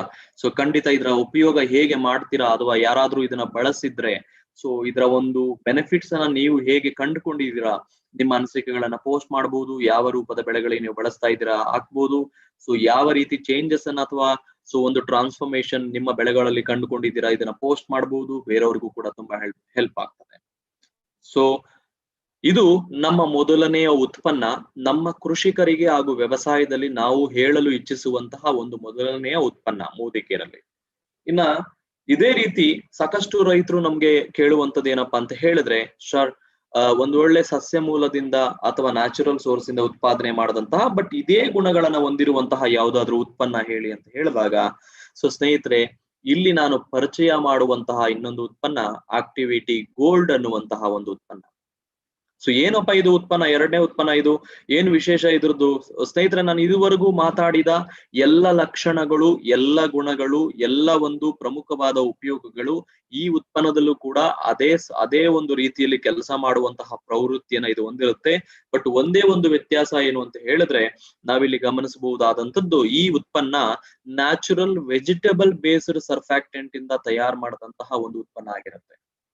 ಸೊ ವೆಜಿಟೇಬಲ್ ಬೇಸ್ಡ್ ಸರ್ಫ್ಯಾಕ್ಟೆಂಟ್ ಇಂದ, ಸೊ ಜಸ್ಟ್ ಅದಕ್ಕೋಸ್ಕರ ಇದನ್ನ ನಾವು ಬಳಸ್ಕೋಬಹುದು. ಎಕೋ ಫ್ರೆಂಡ್ಲಿ, ವಾತಾವರಣ ಸ್ನೇಹಿ, ಪರಿಸರ ಸ್ನೇಹಿ ಅಂತ ಹೇಳ್ತೀವಿ. ಸೊ ಬಯೋಡಿಗ್ರೇಡಬಲ್ ಪ್ರಾಡಕ್ಟ್ ಅಂತ ಹೇಳ್ತೀವಿ. ಸೊ ಯಾವುದೇ ನನ್ನ ಈ ಉತ್ಪನ್ನಗಳು ಕಂಪ್ಲೀಟ್ ಬೆಳೆಗಳ ಮೇಲೆ ಸೇಫ್ ಆಗಿರುತ್ತೆ. ನೀರನ್ನ ಹೀರ್ಕೊಳ್ಳೋದಕ್ಕೆ ತುಂಬಾ ಹೆಲ್ಪ್ ಆಗ್ತದೆ, ಸ್ಪ್ರೆಡ್ ಮಾಡೋದಕ್ಕೆ ಹೆಲ್ಪ್ ಆಗ್ತದೆ, ಆಕ್ಟಿವೇಟ್ ಮಾಡೋದಕ್ಕೂ ಕೂಡ ಹೆಲ್ಪ್ ಆಗ್ತದೆ. ಸೊ ಇದನ್ನು ಕೂಡ ನಾವು ಲೈಕ್ ಇವತ್ತು ಬೆಳೆಯುವಂತಹ ಡೊಮ್ಯಾಸ್ಟಿಕ್ ಕ್ರಾಪ್ಸ್ ಅಂದ್ರೆ ನಮ್ಮ ಲೋಕಲಿ ಬೆಳೆಯುವಂತಹ ಬೆಳೆಗಳಾಗಿರಬಹುದು, ಅಥವಾ ನಾವು ಹೊರದೇಶಗಳಿಗೆ ರಫ್ತು ಮಾಡುವಂತಹ ಬೆಳೆಗಳನ್ನ ಬೆಳೆಯೋದಕ್ಕಾಗಿರಬಹುದು, ಲೈಕ್ ಕಾಫಿ, ಟೀ ಆಗಿರಬಹುದು, ರಬ್ಬರ್ ಆಗಿರಬಹುದು, ಯಾವುದೇ ರೀತಿಯ ಹಾರ್ಟಿಕಲ್ಚರ್ ಕ್ರಾಪ್ಸ್, ಅವುಗಳನ್ನ ನಾವು ಬೆಳೆಯೋದಕ್ಕೂ ಕೂಡ ನಾವು ಉತ್ಪನ್ನವನ್ನ ಬಳಸ್ಕೋಬಹುದು. ಅದರ ಜೊತೆಗೆ ಭತ್ತ, ರಾಗಿ, ಗೋಧಿ, ಜೋಳ, ಟೀ, ಕಾಫಿ, ಪೊಟ್ಯಾಟೊ, ಆಲೂಗಡ್ಡೆ, tomato, vegetables. So nursery Plantations ಇರುವಂತಹ ವ್ಯಕ್ತಿಗಳು ಎಲ್ಲರಿಗೂ ಕೂಡ ನಾವು ಇದ್ರ ಬಗ್ಗೆ ಹೇಳ್ಬಹುದು. ಪಪಾಯ, ಗ್ರೇಪ್ಸ್, ದ್ರಾಕ್ಷಿ ಬೆಳೆಗಾರರು, ಮ್ಯಾಂಗೋ ಬೆಳೆಗಾರರು, ಸೊ ಎಲ್ಲಾ ರೀತಿಯಲ್ಲೂ ಕೂಡ ನಾವು ಈ ಉತ್ಪನ್ನವನ್ನ ಹೇಳ್ಬಹುದು. ಸೊ ಇದೇ ಅದೇ ಪ್ರಮಾಣದಲ್ಲಿ ನಾವು ಇದನ್ನ ಬಳಸಬಹುದು. So again same amount of usage ನಿಮ್ಮ ಕಣ್ ಮುಂದೆ ಕಾಣಿಸ್ತಾ ಇದೆ. ಸಿಂಪಡಿಸೋದಕ್ಕೆ, ಸ್ಪ್ರೇ ಮಾಡೋದಕ್ಕೆ 5 ml ಬಳಸ್ಕೊಂತೀನಿ. ಕಳೆನಾಶಕಗಳ ಜೊತೆ ನಾನು 20 ml 15 ಲೀಟರ್ ವಾಟರ್ಗೆ ಬಳಸ್ಕೊಂತೀನಿ. ಅಂಡ್ ನೀರು ಚೆನ್ನಾಗಿ ತೇವಾಂಶವನ್ನ ಹಿಡಿದಿಟ್ಕೊಳ್ಳೋದಕ್ಕೆ, ಭೂಮಿಯಲ್ಲಿ ಚೆನ್ನಾಗಿ ಅದು ಹಿಂಗೋದಕ್ಕೆ 1 ಲೀಟರ್ ನೀರಿಗೆ 2 ml ಅಂತೆ ಬಳಸಿ ಗಿಡಗಳಿಗೆ ನಾನು ಒದಗಿಸ್ತೀನಿ. ಸೊ ಈ ರೀತಿ ಅಂಶವನ್ನ ನೀವು ಎರಡನೇ ಪ್ರಾಡಕ್ಟ್ ಅಲ್ಲಿ ನೀವು ಕಂಡಿದ್ದೀರಾ. Natural and very plant based ingredients ಇಂದ ಉತ್ಪಾದನೆ ಮಾಡದಂತಹ, ಸೊ ಖಂಡಿತ ನಾನು ಇವಾಗ ಕನ್ನಡದಲ್ಲೇ ಹೇಳ್ತಾ ಇದ್ದೆ, ಹೂ ಬೆಳೆಗಾರರು ಅಂತ ಹೇಳಿದೆ. ಎಲ್ಲಾ ರೀತಿಯ ಬೆಳೆಗಳಿಗೂ ಇದನ್ನ ಸಿಂಪಡಿಸುವಂತದ್ದು. ಇದು ನಮ್ಮ ವಿಶೇಷವಾಗಿ ಒಂದಷ್ಟು ಏರಿಯಾವನ್ನ ರೈತರಿಗೆ ಸಹಾಯ ಮಾಡೋದಕ್ಕೆ. ಯಾವ್ಯಾವ ಏರಿಯಾ? ಸೊ ನೀರು ಕಡಿಮೆ ಪ್ರಮಾಣ ಇದ್ರೂ ಕೂಡ ಒಂದು ಒಳ್ಳೆ ಎಫೆಕ್ಟಿವ್ ಆಗಿ ನೀರನ್ನ ಬಳಸ್ಕೊಳ್ಳೋದಕ್ಕೆ ಹೆಲ್ಪ್ ಆಯ್ತು. ಎರಡನೇದು ಔಷಧಿಗಳನ್ನ ತುಂಬಾ ಎಫೆಕ್ಟಿವ್ ಆಗಿ ಬಳಸೋದಕ್ಕೆ ಹೆಲ್ಪ್ ಆಗ್ತಾ ಇದೆ. ಮೂರನೇದು ಗೊಬ್ಬರಗಳನ್ನ ಚೆನ್ನಾಗಿ ಅದನ್ನ ಕಾರ್ಯಗತ ಮಾಡೋದಕ್ಕೆ ಕೂಡ ದ್ರವ ರೂಪದ ಗೊಬ್ಬರಗಳ ಜೊತೆ ಇದನ್ನ ಬಳಸಿ ಸ್ಪ್ರೇ ಮಾಡುವಂತದ್ದು. ನಾಲ್ಕನೇದು ನಾವು ಮಾತಾಡದ ಹಾಗೆ ಕಳೆನಾಶಕಗಳ ಜೊತೆ ಕೂಡ ನಾವು ಇದನ್ನ ಬಳಸ್ಕೊಳ್ಳುವಂತದ್ದು ನೋಡ್ತಾ ಇದೀವಿ. ಅಂಡ್ ಸ್ಪ್ರೆಡ್ ಚೆನ್ನಾಗ್ ಆಗ್ತಾ ಇದೆ, ಇದನ್ನು ನೀವು ಗಮನಿಸಬಹುದು. ಅಂಡ್ ಆಕ್ಟಿವೇಟ್ ಮಾಡುತ್ತೆ. ಅದಕ್ಕೋಸ್ಕರ ನಾವ್ ಇದನ್ನ ಹೆಚ್ಚು ರೈತರಿಗೆ ಪ್ರಮೋಟ್ ಮಾಡಬಹುದು. ಅಂಡ್ ರೈತರಿಗೆ ನಂಬಿಕೆ ಬರೋದಕ್ಕೆ ಒಂದು ಸೂತ್ರವನ್ನ ನಾನು ನಿಮಗೆ ಟಿಪ್ಸ್ ಅನ್ನ ಹೇಳ್ತೀನಿ. ಸೊ ಎಸ್ಪೆಷಲಿ ಯಾರಾದ್ರೂ ರೈತರು ತುಂಬಾ ಅನುಮಾನ ವ್ಯಕ್ತಪಡಿಸಿದ್ರೆ ಅಥವಾ ಏನಾದ್ರೂ ಭಯ ವ್ಯಕ್ತಪಡಿಸಿದ್ರೆ ನೀವು ಒಂದು ಮಾತನ್ನ ಹೇಳ್ಬಹುದು, ಸಂಪೂರ್ಣವಾಗಿ ನಿಮ್ಮ ಜಮೀನಲ್ಲಿ ಅದನ್ನ ಬಳಸುವಂತಹ ಅವಶ್ಯಕತೆ ಇಲ್ಲ. ನಿಮ್ಮ ಜಮೀನು 1 ಎಕರೆ ಜಮೀನಿದ್ರೆ 1/4 ಭಾಗ ಮಾತ್ರ ನನ್ನ ಉತ್ಪನ್ನವನ್ನ ಸೇರಿಸಿ ನೀವು ವ್ಯವಸಾಯವನ್ನ ಮಾಡಿ, ಇನ್ನ ಮಿಕ್ಕ 3/4 ಭಾಗದ ಎಕರೆಯನ್ನ ನೀವು ಖಂಡಿತ ಏನಂತ ಹೇಳ್ತೀವಿ ಯಥಾ ಪ್ರಕಾರ ನೀವು ಮುಂದುವರಿಸಿ. ನಿಮಗೆ ಐ ಥಿಂಕ್ 2 ವಾರ ಅಥವಾ 3 ವಾರಗಳಲ್ಲಿ ಸಾಕಷ್ಟು ವ್ಯತ್ಯಾಸ ಕಂಡು ಬರುತ್ತೆ. ನಿಮಗೆ ಖುಷಿಯಾದಲ್ಲಿ ಮುಂದುವರಿಸಿ. ನಿಮಗೆ ಖುಷಿಯಾದಲ್ಲಿ ಇನ್ನೊಂದಷ್ಟು ಅಕ್ಕಪಕ್ಕದ ರೈತರಿಗೆ ಇದನ್ನ ತಿಳಿಸ್ಕೊಡಿ. ಇಷ್ಟೇ ಮಾತನ್ನ ಹೇಳ್ಬಿಟ್ಟು ಬಂದ್ಬಿಡಿ, ಖಂಡಿತ ನಿಮ್ಮ ರೈತ ಐ ಥಿಂಕ್ ಆ ಮಾತಿಗೆ ಮರಳಾಗ್ತಾನೆ, ಆ ಮಾತನ್ನ ಒಪ್ತಾನೆ. ಯಾಕೆಂದ್ರೆ ಅಷ್ಟು ಧೈರ್ಯ ನಮಗೆ ಇದೆ. ಯಾಕೆಂದ್ರೆ ಸಾಕಷ್ಟು ಟೆಸ್ಟಿಮೋನಿಯಲ್ಸ್, ಒಂದು ರಿಸಲ್ಟ್ ಗಳನ್ನ ಕೃಷಿ ವಿಶ್ವವಿದ್ಯಾಲಯಗಳಲ್ಲಿ ಸಂಶೋಧನೆಗೆ ಒಳಪಡಿಸಿ ಇದನ್ನ ಸಾಕಷ್ಟು ನಾವು ನೋಡ್ಕೊಂಡಿರೋದು, ಕಂಡುಕೊಂಡಿರೋದು, ಪರ್ಸನಲಿ ಇದನ್ನ ಬಳಸಿ ನೋಡಿರುವಂತದ್ದು, ಸಾಕಷ್ಟು ರೈತರ ಜೊತೆ ಚರ್ಚೆ ಮಾಡಿ ತಿಳ್ಕೊಂಡಿರುವಂತಹ ಅಂಶಗಳನ್ನ ನಿಮಗೆ ಹೇಳ್ತಾ ಇದ್ದೀವಿ. ಸೊ ಯಾವುದೇ ರೀತಿ ಭಯಭೀತಿ ಬೇಡ. ಸೊ ಇದನ್ನ ಬಳಸುವ ವಿಧಾನವನ್ನ ಇಲ್ಲಿ ನಾವು ಮನದಟ್ಟು ಮಾಡ್ಕೊಂಡಿದೀವಿ. ಸೊ ಇದಾದ್ಮೇಲೆ ನಾವು ಬಳಸುವಂತದ್ದು ಮೂರನೇ ಅಂಶ. ಸೊ ಮೂರನೇ ಅಂಶ ಏನಪ್ಪಾ ಅಂತ ಹೇಳಿದ್ರೆ ಆಕ್ಟಿವ್ಸೈಮ್ ಅಂತ ಹೇಳುವಂತದ್ದು. ಸೊ ಆಕ್ಟಿವ್ಸೈಮ್ ಅನ್ನ ಚರ್ಚೆ ಮಾಡೋದಕ್ಕಿಂತ ಮುಂಚೆ ಸ್ನೇಹಿತರೆ, ಇಲ್ಲಿ ಒಂದು ಸಮಸ್ಯೆಯನ್ನ ನಿಮ್ಮ ಮುಂದೆ ನಾನು ತರ್ತಾ ಇದ್ದೀನಿ. ಏನ್ ಸಮಸ್ಯೆ ಅಂತ ಹೇಳಿದ್ರೆ, ನಮ್ಮೆಲ್ಲರಿಗೂ ಗೊತ್ತಿರೋ ಹಾಗೆ ಆಕ್ಚುಲಿ ನಮ್ಮ ಮಣ್ಣಲ್ಲಿ ಐ ಥಿಂಕ್ ಸಾಕಷ್ಟು ರಾಸಾಯನಿಕಗಳನ್ನ ಸೇರಿಸ್ಬಿಟ್ಟಿದೀವಿ. ಐ ಥಿಂಕ್ ಜೀವರಾಶಿ ತುಂಬಾ ಕಡಿಮೆ ಆಗ್ತಾ ಇದೆ. ರೈಟ್? ಜೀವರಾಶಿ ಅಂದ್ರೆ ಇನ್ಕ್ಲೂಡಿಂಗ್ ರೈಟ್ ಫ್ರಮ್ ದಿ ಎರೆಹುಳ. ನೀವು ಗಮನಿಸಿ ನೋಡಿ, ಆಕ್ಚುಲಿ ಎರೆಹುಳ ಮೊದಲಿದ್ದಷ್ಟು ನಮ್ಮ ಮಣ್ಣಲ್ಲಿ ಇಲ್ಲ ಈಗ. ಓಕೆ, ಅಂಡ್ ಮಣ್ಣಿನಲ್ಲಿ ಇರಬೇಕಾದಂತಹ ರೈತ ಸ್ನೇಹಿ ಬ್ಯಾಕ್ಟೀರಿಯಾಗಳ ಪ್ರಮಾಣ ಕಡಿಮೆ ಆಗ್ತಾ ಇದೆ. ರೈತ ಸ್ನೇಹಿ ಬ್ಯಾಕ್ಟೀರಿಯಾ, ರೈತ ಸ್ನೇಹಿ ಎರೆಹುಳಗಳು, ಸೊ ಮಣ್ಣಿನಲ್ಲಿ ಇರಬೇಕಾದಂತಹ ಪೋಷಕಾಂಶ ಅಸಮತೋಲನ ಉಂಟಾಗ್ತಾ ಇದೆ. ಮಣ್ಣಿನಲ್ಲಿ ಇರಬೇಕಾದ ಖನಿಜಾಂಶಗಳು ಅಸಮತೋಲನ ಉಂಟಾಗ್ತಾ ಇದೆ. ಸೊ ಏನಾಗ್ತಾ ಇದೆ, ಈ ರೀತಿ ವ್ಯತ್ಯಾಸ ಯಾವಾಗ ಕಂಡು ಬರ್ತಾ ಇದೆ, ಗಿಡಗಳು ಬೇರೂರೋದಕ್ಕೆ ಕಷ್ಟ ಆಗ್ತಾ ಇದೆ, ಸರಿಯಾಗಿ ಗ್ರೋ ಆಗೋದಕ್ಕೆ ಆಗ್ತಾ ಇಲ್ಲ. ಯಾಕೆಂದ್ರೆ ಪೋಷಕಾಂಶಗಳ ಕೊರತೆ. ನಮಗ್ ಗೊತ್ತಿರೋದೇನು ಅಂದ್ರೆ ಮೆಜಾರಿಟಿ, ಸೊ ಯೂರಿಯಾ, ಏನೋ ಒಂದು ಯೂರಿಯಾ ಗೊಬ್ಬರ ಹಾಕೋದು ನಮ್ಗೆ ಗೊತ್ತಿದೆ, ಒಂದಷ್ಟು ಪೊಟ್ಯಾಶ್ ಅಂತ ಹಾಕ್ತಿವಿ ಅಷ್ಟೇ. ಯಾವ ಬೆಳೆ ಬಂದ್ರು ಅದನ್ನೇ ನಮಗ್ ಗೊತ್ತಿರೋದು. ಒಂದು ಮಣ್ಣಿನ ಪರೀಕ್ಷೆ ಮಾಡಿಸಲ್ಲ. ಐ ಥಿಂಕ್ ರೈತರನ್ನ ಕೇಳಿ, ಆಕ್ಚುಲಿ ಮಣ್ಣಿನ ಪರೀಕ್ಷೆ ಮಾಡಿಸೋದು ತಾತ್ಸಾರ, ತುಂಬಾನೇ ವಿರಳ. ಆಕ್ಚುಲಿ ಅಟ್ಲೀಸ್ಟ್ 6 ತಿಂಗಳಿಗೆ ಒಂದ್ಸಲ ಆದ್ರೂ, ಅಥವಾ ಅಟ್ಲೀಸ್ಟ್ ವರ್ಷಕ್ಕೆ ಒಂದ್ಸಲ ಮಾಡಿಸೋರು ಕೂಡ ಇಲ್ಲ. ಮಣ್ಣಿನ ಪರೀಕ್ಷೆ ಮಾಡ್ಬೇಕಾಗತ್ತೆ, ತಿಳ್ಕೋಬೇಕು ಆಕ್ಚುಲಿ ಮಣ್ಣಲ್ಲಿ ಏನಿದೆ ಏನಿಲ್ಲ, ಎಷ್ಟಿದೆ, ಎಷ್ಟು ಪ್ರಮಾಣದಲ್ಲಿ ನಾನು ಹಾಕ್ಬೇಕು. ಸುಮ್ನೆ ಖರ್ಚು ಮಾಡ್ಬಿಟ್ಟು ಒಂದಷ್ಟು ಗೊಬ್ಬರಗಳನ್ನ ಎಸೆದು ಬಿಟ್ರೆ ನಮ್ಮ ಗಿಡ ತಗೊಳ್ಳೋದಿಲ್ಲ. ಗಿಡಕ್ಕೆ ಏನ್ ಬೇಕೋ ಅದು ತಗೊಳುತ್ತೆ, ಮಿಕ್ಕಿದ್ದು ಬಿಟ್ಬಿಡುತ್ತೆ. ಅಂಡ್ ಎಲ್ಲವೂ ನಮಗೆ ಮಣ್ಣಿಗೆ ಸೇರಿಸ್ತಾ ಹೋದಾಗ ಪ್ಲಾಸ್ಟಿಕ್ ಗೊಬ್ಬರಗಳು ಜಾಸ್ತಿ ಆಗ್ತಾ ಇದೆ. ಪ್ಲಾಸ್ಟಿಸಿಟಿ ಯಾವಾಗ ಮಣ್ಣಿಗೆ ಸೇರ್ತಾ ಇದೆಯೋ ಅದು ಕೂಡ ನಾವು ಹಾಳು ಮಾಡ್ತಾ ಇದೀವಿ. ಸೊ ಈ ರೀತಿ ನಡಿಬೇಕಾದ್ರೆ ಮಣ್ಣಿನ ಫಲವತ್ತತೆ, ಮಣ್ಣಿನ ಜೀವರಾಶಿಯನ್ನ ವೃದ್ಧಿ ಮಾಡಬೇಕು, ಮಣ್ಣಿನಲ್ಲಿ ಪೋಷಕಾಂಶವನ್ನು ನಾವು ಇಂಪ್ರೂವ್ ಮಾಡಬೇಕು, ಅದರ ಸಾಂದ್ರತೆಯನ್ನು ಇಂಪ್ರೂವ್ ಮಾಡ್ಬೇಕಾಗತ್ತೆ. ಆ ಪ್ರಮೇಯದಲ್ಲಿ ನಾವು ನೋಡ್ಬೇಕಾಗಿರೋದು ಸ್ನೇಹಿತರೆ, ಆಕ್ಟಿವ್ಸೈಮ್ ಅನ್ನುವಂತಹ ಉತ್ಪನ್ನವನ್ನ ನಾವು ಖಂಡಿತ ಇಲ್ಲಿ ಗಮನಕ್ಕೆ ತರ್ತಾ ಇದ್ದೀನಿ. ಸೊ ಇದರಲ್ಲಿ ಏನಿದೆ ನೋಡ್ಕೊಂಡ್ ಬರೋಣ, ಯಾವ ರೀತಿ ಹೆಲ್ಪ್ ಆಗತ್ತೆ. ಸೊ ಜಸ್ಟ್ ಅದನ್ನ ನಾವು ನೋಡ್ತಾ ಹೋಗ್ಬೋದು. ಸೊ ಪ್ರಭು ಅವರೇ, ಎಸ್, ಥ್ಯಾಂಕ್ ಯು. ಹೆಸರು ಬೆಳೆಗೆ ಬಳಸಿದ್ದೀರಾ, ಎಸ್ ಉಪಯೋಗಿಸಿ ಖಂಡಿತ. ಸೊ ಈ ಪ್ರಮೇಯದಲ್ಲಿ ಏನಿದೆ ಸರ್ ಹಾಗಾದ್ರೆ, ನೀವು ಯಾವ ರೀತಿ ಮಣ್ಣಿನ ಫಲವತ್ತತೆ ವೃದ್ಧಿ ಮಾಡ್ತೀರಾ? ಸೊ ಯಾವ ರೀತಿ ನೀವು ಜೀವರಾಶಿಗೆ ಹೆಲ್ಪ್ ಆಗತ್ತೆ, ಅಥವಾ ಈ ಪ್ರಾಡಕ್ಟ್ ಅಲ್ಲಿ ಏನ್ ಅಂತ ಒಂದು ವಿಶೇಷತೆ ಇದೆ ನೋಡ್ಕೊಂಡ್ ಬರೋಣ ಹಾಗಾದ್ರೆ. ಸೊ ಆ ರೀತಿ ನೋಡ್ಕೊಂಡ್ ಬರೋದಾದ್ರೆ, ಮೊದಲನೇದಾಗಿ ನಾನು ಈ ಪ್ರಾಡಕ್ಟ್ ಅನ್ನ ಕರೆಯುವುದು, ಅಥವಾ ಇದರಲ್ಲಿ ಇರುವಂತಹ ಮುಖ್ಯವಾದ ಅಂಶ ಏನು ಅಂದ್ರೆ, ಇದರಲ್ಲಿರುವಂತಹ ಮುಖ್ಯವಾದ ಒಂದು ಅಂಶ ಮೆರೈನ್ ಆಲ್ಗೆ ಅಂತ ನಾವು ಕರಿತೀವಿ, ಅಥವಾ ಸೀವೀಡ್ ಎಕ್ಸ್ಟ್ರಾಕ್ಟ್ ಅಂತ ಹೇಳ್ತೀವಿ. ಸಮುದ್ರದ ಕಳೆ ಅಂತ ನಾವು ಕರಿಬಹುದು, ಸಮುದ್ರದ ಒಂದು ಆಲ್ಗೆ ಅಂತ ನಾವು ಕರಿಬಹುದು. ಸೊ ತಿಳಿ ನೀರಿನಲ್ಲಿ ಮಾಲಿನ್ಯ ರಹಿತ ವಾತಾವರಣದಲ್ಲಿ ಇರುವಂತಹ ವಿಶೇಷವಾದ ಪದಾರ್ಥಗಳು ಈ ಒಂದು ಸೀವೀಡ್, ಸಾಗರದ ಪಾಚಿ ಅಥವಾ ಸಮುದ್ರದ ಪಾಚಿ ಅಥವಾ ಸಮುದ್ರದ ಕಳೆಯ ಸಸ್ಯಗಳು. ಈ ರೀತಿ ನೀವು ಯಾವ್ದು ಬೇಕಾದ್ರೆ, ಯಾಕಂದ್ರೆ ಸಾಕಷ್ಟು ಸಾವಯವ ಪೋಷಕಗಳ ಆಗರ ಅಂತ ನಾವ್ ಇದನ್ನ ಕರಿತೀವಿ ಸೀವೀಡ್ ಅನ್ನ. ಸೊ ಮತ್ತೊಮ್ಮೆ ಅಂಡರ್ಲೈನ್ ಮಾಡ್ಕೊಳ್ಳಿ, ಸಾವಯವ ಪೋಷಕಗಳ ಆಗರ ಅಂತ ನಾವ್ ಇದನ್ನ ಕರಿತೀವಿ, ಆರ್ಗಾನಿಕ್ ಸ್ಟೋರ್ ಅಂತ ಇಂಗ್ಲಿಷ್ ಅಲ್ಲಿ ಹೇಳ್ತೀವಿ. ಸೊ ಬೇಸಿಕಲಿ ಈ ಆಗರ ಆಗರ ಅಂದ್ರೆ ಏನು, ಖಜಾನೆ. ಓಕೆ, ಖಜಾನೆ ಯಾವ್ದಕ್ಕೆ ಖಜಾನೆ? ಸಾಕಷ್ಟು ಪೋಷಕಾಂಶಗಳು, ಗಿಡಗಳು ಬೆಳೆಯೋದಿಕ್ಕೆ ಏನ್ ಬೇಕು, ಮಣ್ಣಿನಲ್ಲಿ ಏನ್ ಸೇರ್ಬೇಕು, ಖನಿಜಾಂಶಗಳು ನಾವು ಮೇಂಟೈನ್ ಮಾಡ್ಬೇಕಾಗತ್ತೆ. ಅದನ್ನ ಖಂಡಿತ ನಾವ್ ಈ ಪ್ರಾಡಕ್ಟ್ ಅಲ್ಲಿ ಎಕ್ಸ್ಪೆಕ್ಟ್ ಮಾಡ್ತೀವಿ. ಸೊ ವಿಶೇಷವಾಗಿ ಯಾವ್ಯಾವ ಏರಿಯಾದ ಮೇಲೆ ಇದು ಪ್ರಭಾವ ಬೀರುತ್ತೆ ಅಂದ್ರೆ ನಾನು ಮುಂದಿನ ಸ್ಲೈಡ್ ಅಲ್ಲಿ ಹೇಳ್ತೀನಿ. ಬಟ್ ಮೊದಲನೇದಾಗಿ ಒಂದು ಮನುಷ್ಯ ಅಥವಾ ಒಂದು ಮಗು ಬೆಳವಣಿಗೆ ಆಗೋದಿಕ್ಕೆ ಯಾವ ರೀತಿ ನಾವು ಊಟದ ಮೂಲಕ ಅಥವಾ ಸಪ್ಲಿಮೆಂಟ್ಸ್ ಮೂಲಕ ಪ್ರೋಟೀನ್ ಕೊಡ್ತೀವಿ, ವಿಟಮಿನ್ ಕೊಡ್ತೀವಿ, ಖನಿಜ ಲವಣಗಳು ಕೊಡ್ತೀವಿ, ಅದೇ ರೀತಿ ಒಂದು ಗಿಡ ಬೆಳೆಯೋದಕ್ಕೂ ಕೂಡ ಮೊದಲನೇದಾಗಿ ನಾವು ಬೇಕಾದಂತಹ ಪೋಷಕಾಂಶಗಳನ್ನ ನಾವು ಮನದಟ್ಟು ಮಾಡ್ಕೋಬೇಕು. ಈ ಉತ್ಪನ್ನದಲ್ಲೂ ಕೂಡ ಗಿಡ ಬೆಳವಣಿಗೆಗೆ ಸಹಾಯಕಾರಿಯಾಗುವಂತಹ 60ಕ್ಕೂ ಅಧಿಕ ಖನಿಜ ಲವಣಗಳು ಈ ಒಂದು ಆಗರದಲ್ಲಿದೆ, ಈ ಒಂದು ಮೂಲದಲ್ಲಿದೆ. 21 ಅಮೈನೋ ಆಸಿಡ್ಗಳು ಅದೇ ರೀತಿ ಕಾರ್ಬೋಹೈಡ್ರೇಟ್ಗಳು ಗಿಡ ಎತ್ತರ ಬೆಳೆಯೋದಕ್ಕೆ ಬೇಕಾದಂತಹ ಹಾರ್ಮೋನುಗಳ ಸಹಾಯ ಹಾಗೂ ಪೋಷಕಾಂಶಗಳ ಒಂದು ಆಗರ ಅಂತ ಹೇಳ್ಬೋದು. ಸೊ ಈ ಒಟ್ಟಾರೆ ಈ ಒಂದು ಉತ್ಪನ್ನ ಏನಿದೆ ನನಗೆ ರೈತರಿಗೆ ಯಾವ ರೀತಿ ಉಪಯೋಗಕ್ಕೆ ಬರುತ್ತೆ ಅಂತ ಹೇಳಿದಾಗ ನಾನು ಒಂದು 5-6 ಒಂದು ವಿಶೇಷವಾದ ಪಾಯಿಂಟ್ಸ್ ಅನ್ನ ಎಕ್ಸ್ಪ್ಲೈನ್ ಮಾಡ್ತೀನಿ. ಸೊ ಮೊದಲನೇದಾಗಿ ನಾನು ಹೇಳುವಂತದ್ದು ಮಣ್ಣಿನ ಆರೋಗ್ಯದ ಸ್ಥಿತಿಯನ್ನ ಸುಧಾರಿಸುವಂತದ್ದು. ಮಣ್ಣಿನ ಆರೋಗ್ಯವನ್ನ ಸುಧಾರಿಸುವಂತದ್ದು ಯಾವಾಗ ಮಣ್ಣಿನ ಆರೋಗ್ಯ ಸುಧಾರಿಸುತ್ತೋ ಬೀಜಗಳು ಕೊಳೆತು ಹೋಗುವುದು ಅಥವಾ ಬೀಜಗಳು ವೇಸ್ಟ್ ಆಗುವುದು ಸ್ವಲ್ಪ ಪ್ರಮಾಣ ಕಡಿಮೆ ಮಾಡಬಹುದು, ಮೊಳಕೆ ಒಡೆಯೋದಕ್ಕೆ ತುಂಬಾ ಹೆಲ್ಪ್ ಆಗ್ತದೆ. ಸೊ ಅದಕ್ಕೋಸ್ಕರ ಮೊದಲನೇದಾಗಿ ಸೀಡ್ಲಿಂಗ್ ಗ್ರೋತ್ ಅಂತ ಹೇಳ್ತೀವಿ.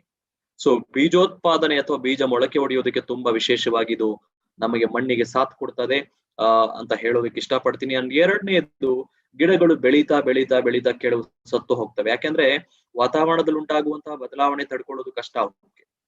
ವಾತಾವರಣದಲ್ಲಿ ಉಂಟಾಗುವಂತಹ ಬದಲಾವಣೆಗಳು ಸೊ ಕಷ್ಟ ಆಗ್ತದೆ. ಏನಾಗ್ತದೆ ಇಲ್ಲಿ ರೆಸಿಸ್ಟೆನ್ಸ್ ಪವರ್ ಕಡಿಮೆ, ಡಿಫೆನ್ಸ್ ಸಿಸ್ಟಮ್ ರೆಡಿ ಇರೋದಿಲ್ಲ, ಒಣಗೋಗ್ತದೆ, ಇಲ್ಲಾಂದ್ರೆ ಕೊಳೆತು ಹೋಗ್ತದೆ. ಅಕಾಲಿಕ ಮಳೆಯಿಂದ ಅಥವಾ ಅತಿವೃಷ್ಟಿ ಮಳೆಯಿಂದ ಏನಾಗ್ತಾ ಇದೆ, ಕೊಳೆತು ಹೋಗ್ಬೋದು, ಇಲ್ಲ ನೀರ್ ಕಡಿಮೆ ಆಗ್ಬಿಟ್ಟು ಇದಾಗ್ಬೋದು. ತಡೆಯೋ ಕೆಪಾಸಿಟಿನೇ ಇಲ್ಲ ಇವತ್ತು. ಆ ಪ್ರಮೇಯದಲ್ಲಿ ಆಕ್ಟಿವ್ಸೈಮ್ ನಂತಹ ಕೆಲವು ಅಂಶಗಳು, ಅದರಲ್ಲಿರುವಂತಹ ಅಂಶಗಳು ಡಿಫೆನ್ಸ್ ಸಿಸ್ಟಮ್ ಅನ್ನ ಕ್ರಿಯೇಟ್ ಮಾಡುತ್ತೆ, ಗಿಡಕ್ಕೆ ತಡೆಯುವಂತಹ ಒಂದು ಪವರ್ ನ ಸಾಮರ್ಥ್ಯವನ್ನ ತುಂಬುವಂತದ್ದು. ಅಂಡ್ ಮೂರನೇದು ಸಾಕಷ್ಟು ರೈತರು ಹೇಳುವಂತದ್ದು, ಸರ್ ಒಂದು ಇಳುವರಿ ಅಂತ ಹೇಳಿದ್ರೆ ಕಾಯಿ ಹೂವು ಚೆನ್ನಾಗಿ ಬಿಡಬೇಕು, ಕಾಯಿ ಹೂವು ಚೆನ್ನಾಗಿ ಬಿಡಬೇಕು. ಅದು ಬಿಡೋದು ಒಂದು ಕಾರ್ಯ, ಎರಡನೇದು ಅದು ಉದುರಬಾರದು. ಸೊ ಇದು ರೈತರಿಗೆ ತುಂಬಾ ದೊಡ್ಡ ಸಮಸ್ಯೆ ಆಗಿ ಪರಿಣಮಿಸ್ತಾ ಇದೆ. ಸೊ ಏನು ಒಂದು ಕಡೆ ಕಾಯಿ ಚೆನ್ನಾಗಿ ಬಿಟ್ರು, ಹೂ ಚೆನ್ನಾಗಿ ಬಿಟ್ರು, ಕಾಲಕ್ರಮೇಣ ಉದುರೋಗೋದು, ಸೊ ರಾಲೋಗೋದು ಅಂತ ಹೇಳ್ತೀವಿ, ಫ್ಲವರ್ ಫಾಲ್ ಅಂತ ಹೇಳ್ತೀವಿ, ಫ್ರೂಟ್ ಡ್ರಾಪ್ ಅಂತ ಹೇಳ್ತೀವಿ. ಈ ಪ್ರಮೇಯದಲ್ಲಿ ನನಗೆ ಎರಡೂ ಪ್ರಮೇಯದಲ್ಲಿ ಎರಡೂ ಸಂದರ್ಭದಲ್ಲಿ ಕೂಡ ನನಗೆ ಆಕ್ಟಿಸೈಮ್ ಸಹಾಯ ಮಾಡ್ತದೆ. ಒಂದು ಹೂವು ಕಾಯಿ ಅದರ ಸಂಖ್ಯೆಯನ್ನ ವೃದ್ಧಿಸುವಂತದ್ದು, ಅಂಡ್ ಎರಡನೇದು ಅದನ್ನ ತಡೆಯುವಂತದ್ದು. ಫ್ಲವರ್ ಫಾಲ್ ಏನಾಗ್ತಾ ಇದೆ, ಫ್ರೂಟ್ ಡ್ರಾಪ್ ಏನಾಗ್ತಾ ಇದೆ, ಅದನ್ನ ತಡೆಯುವಂತದ್ದು ಖಂಡಿತ ರೈತರಿಗೆ ಪಾಯಿಂಟ್ ಹೆಲ್ಪ್ ಆಗ್ತದೆ ಈ ಪ್ರಾಡಕ್ಟ್ ಅನ್ನ ಪ್ರಯೋಜನವನ್ನ ತಗೊಳ್ಳೋದಕ್ಕೆ ಹೇಳಿ. ಇನ್ನ ವಿಶೇಷವಾಗಿ ಇಳುವರಿಯನ್ನ ಜಾಸ್ತಿ ಕೊಡುವಂತದ್ದು. ಇಳುವರಿ ಜಾಸ್ತಿ ಆಬ್ವಿಯಸ್ಲಿ ಆಗತ್ತೆ ಯಾವಾಗ ನಾನು ಹೂವು ಉದುರೋದನ್ನ ನಾನು ತಡಿತೀನಿ, ಫ್ರೂಟ್ ಡ್ರಾಪ್ ಆಗೋದನ್ನ ತಡಿತೀನಿ, ಖಂಡಿತ ಇಳುವರಿ ನಾನು ರಿಟೈನ್ ಮಾಡ್ತೀನಿ. ಅದು ನಿಮಗೆ ಕಣ್ಮುಂದೆ ಕಂಡು ಬರುತ್ತೆ. ಅಂಡ್ ಯಾವುದೇ ರೀತಿ ಟಾಕ್ಸಿಸಿಟಿ ಇಲ್ಲದ ಹಾಗೆ ಪೋಷಕಾಂಶಗಳನ್ನ ಗಿಡದ ಬೇರುಗಳಿಗೆ ಒದಗಿಸ್ತಾ ಗಿಡಗಳನ್ನ ಕಾಪಾಡ್ಕೊಳ್ಳೋದಕ್ಕೆ ಹೆಲ್ಪ್ ಆಗ್ತದೆ. ಅಂಡ್ ಸಾಯಿಲ್ ಮೈಕ್ರೋಬಿಯಲ್ ಆಕ್ಟಿವಿಟಿ ಅಂತ ಹೇಳ್ತೀವಿ, ಅಂದ್ರೆ ಮಣ್ಣಿನ ಜೈವಿಕ ರಾಶಿ ಅಥವಾ ಜೀವರಾಶಿಯನ್ನ ವೃದ್ಧಿ ಮಾಡೋದಕ್ಕೂ ಕೂಡ ಇದರಲ್ಲಿ ಸಾಕಷ್ಟು ಜೈವಿಕ ಉತ್ತೇಜಕಗಳು ಇದರಲ್ಲಿ ಕಂಡು ಬರುತ್ತೆ. ಅಂಡ್ ಬೇರು ವಿಶೇಷವಾಗಿ ಸ್ನೇಹಿತರೆ, ನಿಮ್ಮೆಲ್ಲರಿಗೂ ಗೊತ್ತೇ ಇರಬಹುದು, ನೀರು ಚೆನ್ನಾಗಿ ಹೀರ್ಕೋಬೇಕು ಅಂದ್ರೆ ಬೇರು ಒಳ್ಳೆ ರೀತಿಯಲ್ಲಿ ಸ್ಪ್ರೆಡ್ ಆಗ್ಬೇಕು. ಅಂಡ್ ಚೆನ್ನಾಗಿ ಗಿಡ ಚೆನ್ನಾಗಿ ಹಿಡ್ಕೋಬೇಕು ಅಂತ ಹೇಳಿದ್ರೆ ಬೇರು ಚೆನ್ನಾಗಿ ಸ್ಪ್ರೆಡ್ ಆಗ್ಬೇಕು. ರೂಟ್ ಸಿಸ್ಟಮ್ ಅನ್ನ ಡೆವಲಪ್ ಮಾಡೋದಕ್ಕೂ ಕೂಡ ಆಕ್ಟಿಸೈಮ್ ನಮಗೆ ಹೆಲ್ಪ್ ಆಗ್ತಾ ಇದೆ. ಐ ಥಿಂಕ್ ಇಷ್ಟು ಪ್ರಯೋಜನಗಳನ್ನ ನಾನು ಕೊಟ್ರೆ ರೈತ ಯಾರು ಕೂಡ ಬೇಡ ಅಂತ ಹೇಳಲ್ಲ. ಇಳುವರಿ ಇಂಪ್ರೂವ್ ಆಗ್ತಾ ಇದೆ, ಫ್ಲವರ್ ಫಾಲ್, ಫ್ರೂಟ್ ಡ್ರಾಪ್ ಕಡಿಮೆ ಮಾಡ್ತಾ ಇದೆ, ಅದರ ಜೊತೆಗೆ ಫ್ರೂಟ್ ಸೈಜ್ ಇಂಪ್ರೂವ್ ಮಾಡ್ತಾ ಇದೆ, ಸೈಜ್ ಕೂಡ ಚೆನ್ನಾಗಿ ಬರುವಂತದ್ದು, ಸ್ಟ್ರೆಸ್ ಕಂಡೀಷನ್ ಅನ್ನ ಹತೋಟಿಯಲ್ಲಿ ಇಟ್ಕೊಳ್ಳೋದಕ್ಕೆ ಹೆಲ್ಪ್ ಆಗ್ತಾ ಇದೆ, ಅಂಡ್ ಬೀಜೋತ್ಪಾದನೆ ಆಗೋದಕ್ಕೆ ತುಂಬಾ ಹೆಲ್ಪ್ ಆಗ್ತಾ ಇದೆ. ಇಷ್ಟೆಲ್ಲ ನಮ್ಗೆ ಬೆನಿಫಿಟ್ ಕೊಡ್ತೀನಿ ಅಂದ್ರೆ ಯಾವುದೇ ರೈತ ಬೇಡ ಅಂತ ಹೇಳಲ್ಲ. ಬಟ್ ಏನು ಅಂತ ಹೇಳಿದ್ರೆ ಯಾವುದೇ ಬೆಳೆ ಆಗಿರ್ಬೋದು, ಮತ್ತೊಮ್ಮೆ ಹೇಳ್ತೀನಿ, ಪದೇ ಪದೇ ಹೇಳ್ತಾ ಇದ್ದೀನಿ, ಸರಿಯಾಗಿ ಕೇಳಿಸ್ಕೊಳ್ಳಿ. ಹತ್ತಿ ಬೆಳೆ ಆಗಿರ್ಬೋದು, ಇನ್ನೊಂದಾಗಿರ್ಬೋದು, ತೆಂಗಿನ ಬೆಳೆ ಆಗಿರ್ಬೋದು, ಅಡಕೆ ಬೆಳೆ ಆಗಿರ್ಬೋದು, ವೆಜಿಟೇಬಲ್ಸ್ ಆಗಿರ್ಬೋದು, ತರಕಾರಿ ಆಗಿರ್ಬೋದು, ನನ್ನ ಉತ್ಪನ್ನಗಳು ಸೊ ಇದೇ ರೀತಿಯಲ್ಲಿ ನಾನು ಹೇಳಿದ ರೀತಿಯಲ್ಲಿ ನೀವು ಬಳಸ್ಕೊಳ್ಳುವಂತದ್ದು. ಅಂಡ್ ವಿಶೇಷವಾಗಿ ಆಕ್ಟಿವ್ಸೈಮ್ ಅನ್ನ ಬಳಸುವ ವಿಧಾನ ಹೇಗೆ ಅಂದ್ರೆ, ಸೊ ಕರೆಕ್ಟ್ ಆಗಿ ನೋಟ್ ಮಾಡ್ಕೊಳ್ಳಿ. ಒಂದು ಸಾಯಿಲ್ ಸೆಟ್ಟಿಂಗ್ ಮಾಡ್ಬೇಕು. ಯಾವುದೇ ಬೆಳೆ ಅಥವಾ ಬಿತ್ತನೆ ಮಾಡೋದಕ್ಕಿಂತ ಅಥವಾ ಪೈರನ್ನ ನಾಟಿ ಮಾಡೋದಕ್ಕಿಂತ ಮುಂಚೆ ನಾವು ಮಾಡ್ಬೇಕಾಗಿರೋ ಕೆಲಸ ಸಾಯಿಲ್ ಕಂಡೀಷನ್ ಅನ್ನ ರೆಡಿ ಮಾಡೋದು. ಮಣ್ಣಿನ ಒಂದು ಕಂಡೀಷನ್ ಅನ್ನ, ಪರಿಸ್ಥಿತಿಯನ್ನ ನಾವು ರೆಡಿ ಮಾಡೋದು. ಅದಕ್ಕೋಸ್ಕರ ನಾವು ಸಾಧಾರಣವಾಗಿ ಏನ್ ಮಾಡ್ತೀವಿ, ಸಾಧಾರಣವಾಗಿ ರೈತರು ಏನ್ ಮಾಡ್ತಾರೆ, ಉಳುಮೆ ಕಾರ್ಯ ಮುಗಿದ ಮೇಲೆ ಆ ಮಣ್ಣನ್ನ ಹದ ಮಾಡ್ಬೇಕಾದ್ರೆ ಗೊಬ್ಬರವನ್ನ ಕೂಡ ಚೆಲ್ಲುವಂತಹ ಕಾರ್ಯ ನಡೀತದೆ. ಸೊ ಸಾಯಿಲ್ ಸೆಟ್ಟಿಂಗ್ ಮಾಡ್ಕೊಳಕ್ಕೆ ನಮ್ಮ ರೈತರು ಮಾಡುವಂತಹ ಕಾರ್ಯ ಕೋಳಿ ಗೊಬ್ಬರ ಅಥವಾ ತಿಪ್ಪೆ ಗೊಬ್ಬರ ಅಥವಾ ಸಗಣಿ ಗೊಬ್ಬರ ಅಥವಾ ಕಾಂಪೋಸ್ಟ್ ಮ್ಯಾನ್ಯೂರ್ ಯಾವುದೇ ಗೊಬ್ಬರ ಆಗಿರಬಹುದು.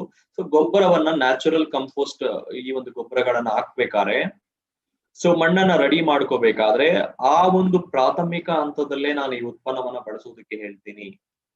ಏಕೆಂದ್ರೆ ನೀವು ಮೊದಲೇ ನೀವು ಮಣ್ಣಿಗೆ ಸೇರಿಸಿದ್ರೆ ಖಂಡಿತ ನಿಮ್ಮ ಬೆಳೆಗಳ ಮೇಲೆ ಒಳ್ಳೆ ಪ್ರಭಾವ ಇರ್ತದೆ. They'll be good impact. ಹಂಗಾದ್ರೆ ಹೇಗೆ ಸೇರಿಸೋದು? ಸೊ ಎರಡು ವಿಧಾನ. ಒಂದು, ನೀವು ಭೂಮಿನ ತೇವ ಮಾಡೋದಕ್ಕೆ ನೀರನ್ನ ಯಾವ ರೀತಿ ಹಾಯಿಸ್ತೀರಾ, ನೀರನ್ನ ಯಾವ ಬಿಡ್ತೀರಾ ತೇವ ಮಾಡೋದಕ್ಕೆ, ನೀರಿನ ಮೂಲಕ ಕೂಡ ನೀವು ಬಿಡಬಹುದು. 200 ml per acre. 1 ಎಕರೆ ಜಮೀನಿಗೆ 200 ml ಅಂತೆ ನೀವು ನೀರಿನ ಜೊತೆಗೆ ನೀವು ಭೂಮಿಗೆ ಅದನ್ನ ಬಿಡಿ, ಇಲ್ಲ ಗೊಬ್ಬರದ ಜೊತೆಗೆ ಚೆನ್ನಾಗಿ ಮಿಕ್ಸ್ ಮಾಡಿ ಅದನ್ನ ಬೇಕಾದ್ರೆ ಹರಡಿ. ಎರಡೂ ರೂಪದಲ್ಲಿ ನೀವು ಮಣ್ಣಿಗೆ ಸೇರಿಸೋದು. ಸೊ ನಿಮ್ಮ ಅನುಕೂಲಕ್ಕೆ ತಕ್ಕಂತೆ 1 ಎಕರೆ ಜಮೀನಿಗೆ 200 ml ಚೆನ್ನಾಗಿ ಮಿಕ್ಸಿಂಗ್ ಮಾಡಿಕೊಂಡು ಅದು ಭೂಮಿಗೆ ಹರಡಿಸಿದ್ದೆ ಆದ್ರೆ ಮಣ್ಣಿಗೆ ಒಂದು ಒಳ್ಳೆ ತಾಕತ್ತನ್ನ ಕೊಡ್ತದೆ. ಅಂಡ್ ಎರಡನೇ ರೀತಿ ನಾನು ನಿಮಗೆ ಮತ್ತೊಮ್ಮೆ ಎರಡನೇ ಹಂತದಲ್ಲಿ ಹೇಳೋದು ಯಾವಾಗ ಅಂದ್ರೆ, ಬಿತ್ತನೆ ಕಾರ್ಯ ಮುಗಿದು ಬೀಜ ಬಿತ್ತನೆ ಅಥವಾ ನಾಟಿ ನಂತರ ಗಿಡ ಸ್ವಲ್ಪ ಬೆಳೆದ ನಂತರ, ಗಿಡ ಒಂದು ಸ್ವಲ್ಪ ಬೆಳೆದ ನಂತರ ಒಂದಷ್ಟು ಎಲೆಗಳು ಕಂಡು ಬಂದ ನಂತರ ಪ್ರಾಥಮಿಕ ಹಂತದಲ್ಲಿ ಅದನ್ನ ಸ್ಪ್ರೇ ವಿಧಾನದ ಮೂಲಕ ನೀವು ಅದನ್ನ ಯೂಸ್ ಮಾಡಬಹುದು. ಸ್ಪ್ರೇ ಮಾಡೋದ್ರಿಂದ ಏನಾಗುತ್ತೆ ಅಂದ್ರೆ ಗಿಡಗಳಿಗೆ ಬೇಕಾದಂತಹ ಒಂದು ಆ ಗ್ರೀನಿಶ್ನೆಸ್ ಏನಿದೆ ಹಚ್ಚ ಹಸಿರಾಗಿ ಕಂಡು ಬರುತ್ತೆ, ಆರೋಗ್ಯಕರವಾಗಿ ಕಾಣಿಸುತ್ತೆ. ಅದರ ಜೊತೆಗೆ ಆ ಪೋಷಕಾಂಶಗಳು ಪ್ರಾಥಮಿಕ ಹಂತದಲ್ಲಿ ಕೊಡೋದ್ರಿಂದ ಚೆನ್ನಾಗಿ ಬೆಳೆಯೋದಕ್ಕೆ ಹೆಲ್ಪ್ ಆಗ್ತದೆ.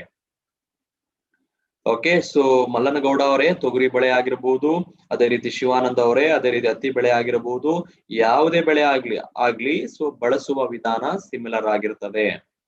ಓಕೆ, ಮಣ್ಣಿನ ಪರಿಸ್ಥಿತಿ, ಸಾಯಿಲ್ ಸೆಟ್ಟಿಂಗ್ ಒಂದು ಮಾಡ್ಕೊಂಡ್ರಿ.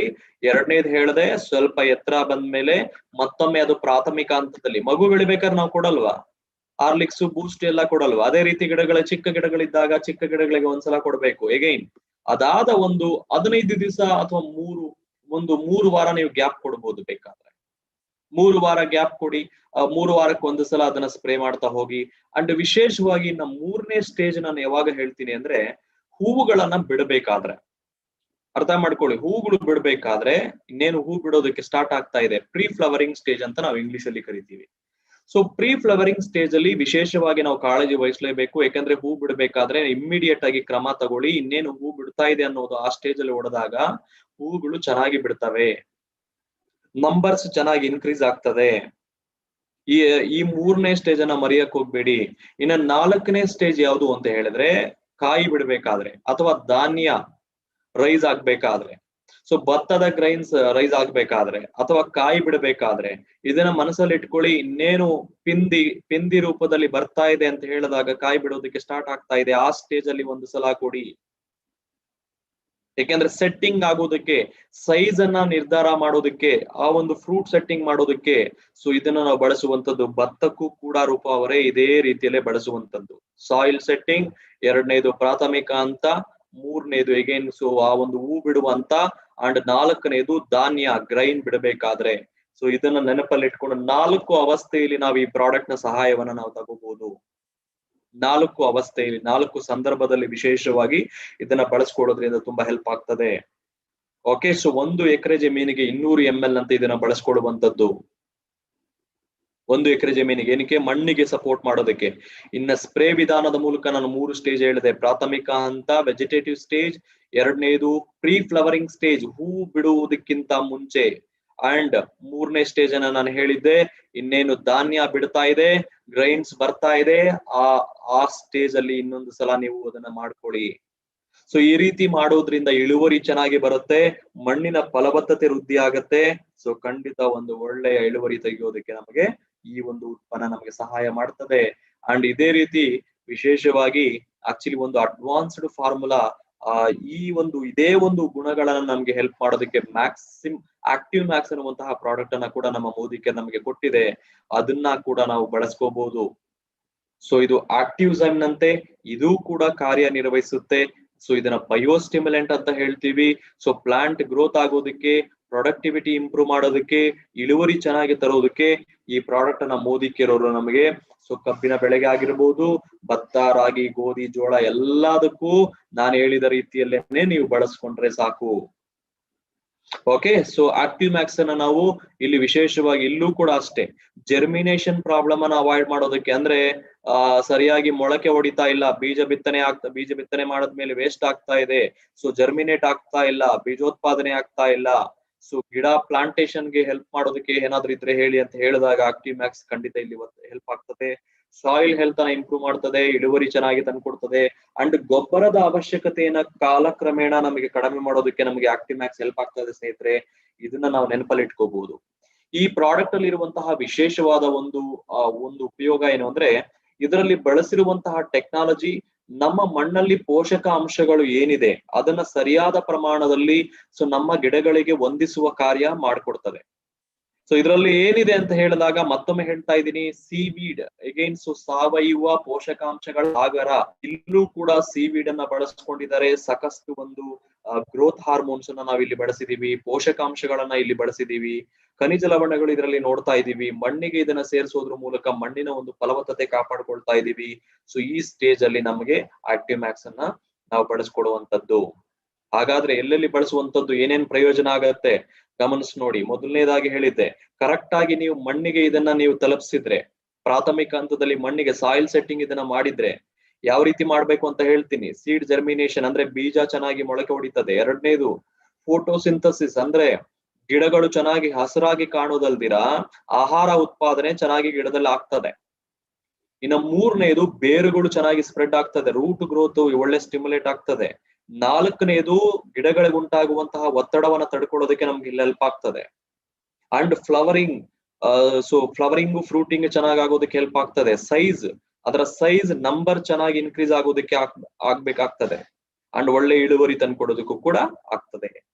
ಇದು ಯಾವುದೇ ಗೊಬ್ಬರಗಳಿಗೆ ರಿಪ್ಲೇಸ್ಮೆಂಟ್ ಅಲ್ಲ. ನಾನು ಗೊಬ್ಬರ ಬಳಸೋದನ್ನ ಹಾಕ್ಲೇಬೇಕು, ಬಟ್ ಆ ಗೊಬ್ಬರಗಳು ಸಮರ್ಪಕವಾಗಿ ನಮ್ಮ ಜಮೀನಲ್ಲಿ ಬಳಸ್ಕೊಡೋದಕ್ಕೆ ಇದು ನಮಗೆ ಆಕ್ಟಿವ್ ಮ್ಯಾಕ್ಸ್ ಹೆಲ್ಪ್ ಆಗ್ತದೆ, ಆಕ್ಟಿವ್ ಝೈಮ್ ಹೆಲ್ಪ್ ಆಗ್ತದೆ. ಅಂಡ್ ಕಾಲಕ್ರಮೇಣ ಮಹೇಶ್ ಅವರೇ, ನೀವು ಬಳಸುವಂತಹ ಗೊಬ್ಬರದ ಪ್ರಮಾಣ ಏನಿದೆ ಕಡಿಮೆ ಮಾಡಬಹುದು. ಯಾಕೆಂದ್ರೆ ಯಾವಾಗ ನಾನು ಬಳಸಿದಂತಹ ಗೊಬ್ಬರನೇ ನನ್ನ ಮಣ್ಣಲ್ಲಿ ಚೆನ್ನಾಗಿ ಕಾರ್ಯನಿರ್ವಹಿಸ್ತಾ ಇದೆ, ಪದೇ ಪದೇ ನಾನು ಗೊಬ್ಬರ ಹಾಕ್ಬೇಕಾದ ಅವಶ್ಯಕತೆ ಬರೋದಿಲ್ಲ. ನನ್ನ ಮಣ್ಣಲ್ಲಿ ಸಾವಯವ ಜೈವಿಕ ಅಂಶಗಳು ಯಾವಾಗ ವೃದ್ಧಿ ಆಗತ್ತೆ, ಕಾಲಕ್ರಮೇಣ ನಾನು ಗೊಬ್ಬರಗಳನ್ನ ಕಡಿಮೆ ಮಾಡಬಹುದು. ನನ್ನ ಭೂಮಿ ಪರಿವರ್ತನೆ ಆಗುತ್ತೆ. That is the possibility. Active Max ನ ಒಂದು ದೂರವಾಗಿ ನಾನು ದೂರ ಆಲೋಚನೆ ನಾನು ಮಾಡೋದಾದ್ರೆ ನನ್ನ ಭೂಮಿ ಪರಿವರ್ತನೆ ಆಗೋದ್ರಿಂದ ಅನವಶ್ಯಕವಾಗಿ ನಾನು ಹಾಕ್ಬೇಕಾದಂತಹ ಗೊಬ್ಬರದ ಪ್ರಮಾಣ ಕಡಿಮೆ ಮಾಡ್ಕೋಬಹುದು. ಈ ಮೂಲಕ ನಾನು ಬೆನಿಫಿಟ್ ಅನ್ನ ತಗೋಬಹುದು. ಕಂಪ್ಲೀಟ್ ಆಗಿ ರೀಪ್ಲೇಸ್ ಮಾಡಬಾರ್ದು. ಬಟ್ ಮತ್ತೊಮ್ಮೆ ಅರ್ಥ ಮಾಡಿಸ್ತಾ ಇದ್ದೀನಿ. ಇದರ ಪ್ರಮೇಯ ಅಥವಾ ಇದನ್ನ ಬಳಸುವ ಒಂದು ಸ್ಟೇಜಸ್ ಅಥವಾ ಯಾವ ಹಂತದಲ್ಲಿ ನಾನು ಇದನ್ನ ಬಳಸ್ಕೋಬಹುದು, ಇಲ್ಲ ನಿಮ್ಮ ಕಣ್ಮುಂದೆ ಕಾಣಿಸ್ತಾ ಇದೆ. ನಾನು ಅವಾಗ ಹೇಳಿದೆ, ಪ್ರಾಥಮಿಕ ಹಂತ. ಎರಡನೇದು ಫ್ಲವರ್ ಇನಿಷಿಯೇಷನ್, ಹೂವು ಬಿಡುವ ಒಂದು ಕಾಲ. ಮೂರನೇದು ಫ್ರೂಟ್ ಸೆಟ್ಟಿಂಗ್ ಸ್ಟೇಜ್ ಅಲ್ಲಿ, ಅದಕ್ಕಿಂತ ಮುಂಚೆ ಉಳುಮೆ ಮಾಡಿದ ನಂತರ ನಿಮ್ಮ ಸಾಯಿಲ್ ಸೆಟ್ಟಿಂಗ್ ಅನ್ನ, ಮಣ್ಣನ್ನ ನೀವು ರೆಡಿ ಮಾಡಬೇಕಾದ್ರೆ, ಭೂಮಿಯನ್ನ ಹದ ಮಾಡ್ಕೋಬೇಕಾದ್ರೆ ಅವಾಗ ಕೂಡ ನೀವು ಇದನ್ನ ಬಳಸ್ಕೋಬಹುದು. ಬಳಸುವ ವಿಧಾನ ಹೇಗೆ? ಸ್ಪ್ರೇ ಮಾಡುವ ಹಂತದಲ್ಲಿ, ಸ್ಪ್ರೇ ಮಾಡುವ ವಿಧಾನದಲ್ಲಿ 1 ಲೀಟರ್ ನೀರಿಗೆ 1 ml ಅಂತೆ ಈ ಉತ್ಪನ್ನವನ್ನ ಬಳಸಿಕೊಳ್ಳುವಂತದ್ದು. 1 ಲೀಟರ್ ನೀರಿಗೆ 1 ml ಅಂತೆ ನಾವು ಬಳಸ್ಕೊಳ್ಳುವಂತದ್ದು. ಅದೇ ರೀತಿ ಯಾವ ವ್ಯಕ್ತಿಗಳು, ಯಾವ ರೈತರು, ಎಸ್ಪೆಷಲಿ ನಾವು ಈ ಧಾನ್ಯಗಳು ಬಿಡಬೇಕಾದ್ರೆ, ಗ್ರೈನ್ಸ್ ಬಿಡಬೇಕಾದ್ರೆ, ಕಾಳುಗಳು ಬಿಡಬೇಕಾದ್ರೆ ಅಥವಾ ಕಾಯಿ ಬಿಡಬೇಕಾದ್ರೆ ಆ ಸ್ಟೇಜ್ ಅಲ್ಲಿ ಮಾತ್ರ ಸ್ವಲ್ಪ ಜಾಸ್ತಿ ಕೊಡ್ಬೇಕು. 2 ml 1 ಲೀಟರ್ ನೀರಿಗೆ ಅದನ್ನ ಮಿಕ್ಸ್ ಮಾಡ್ಕೊಂಡು ನೀವು ಖಂಡಿತ ಸ್ಪ್ರೇ ಮಾಡೋದ್ರ ಮೂಲಕ ಭತ್ತಕ್ಕೂ ಬಳಸಿ, ದ್ರಾಕ್ಷಿ ತೋಟಕ್ಕೂ ಬಳಸಿ, ಅಥವಾ ದಾಳಿಂಬೆ ತೋಟಕ್ಕೂ ಬಳಸಿ, ಎಲ್ಲಾ ಬೆಳೆಗಳಿಗೂ ಸೂಕ್ತವಾಗಿದೆ. ಇಳುವರಿ ಅಂತ ಎಲ್ಲಿ ಎಕ್ಸ್ಪೆಕ್ಟ್ ಮಾಡ್ತೀರಾ? ಹಚ್ಚ ಹಸಿರಾದ ಒಂದು ಅಪಿಯರೆನ್ಸ್ ಬೇಕು ಅಂತ ಎಲ್ಲಿ ಎಕ್ಸ್ಪೆಕ್ಟ್ ಮಾಡ್ತೀರಾ? ಗಿಡದ ಒಂದು ಬೆಳವಣಿಗೆಯಲ್ಲಿ ಎಕ್ಸ್ಪೆಕ್ಟ್ ಮಾಡ್ತೀರಾ? ಮಣ್ಣಿನ ಫಲವತ್ತತೆ ಎಲ್ಲಿ ಬೇಕಾಗುತ್ತೆ ಅಲ್ಲಿ ಎಲ್ಲಾ ಕಡೆನೂ ನಾನು ಈ ಪ್ರಾಡಕ್ಟ್ ಅನ್ನ ಬಳಸ್ಕೋಬಹುದು. ಬೀಜೋಪಚಾರ ಮಾಡುವ ಒಂದು ಪ್ರಮೇಯಗಳಲ್ಲಿ ಯಾವ ಬೆಳೆಗಳಲ್ಲಿ ನೀವು ಬೀಜೋಪಚಾರ ಮಾಡ್ಬೇಕು ಅಂತ ಅನ್ಕೊಳ್ತೀರಾ, ಬೀಜೋಪಚಾರ ಮಾಡುವ ವಿಧಾನ ಅಂದ್ರೆ ಈ ಆಕ್ಟಿವ್ ಝೈಮ್ ನ ಅಥವಾ ಆಕ್ಟಿವ್ ಮ್ಯಾಕ್ಸ್ ನ ಮೂಲಕ ಅಂತ ಹೇಳಿದ್ರೆ 1 ಲೀಟರ್ ನೀರಿಗೆ ಜಸ್ಟ್ 3 ml ಆಕ್ಟಿವ್ ಮ್ಯಾಕ್ಸ್ ಅನ್ನ ನೀವು ಮಿಕ್ಸ್ ಮಾಡ್ಕೊಂಡು ಆ ಒಂದು ಸೊಲ್ಯೂಷನ್ ಅನ್ನ ರೆಡಿ ಮಾಡ್ಕೋಬೇಕಾಗತ್ತೆ.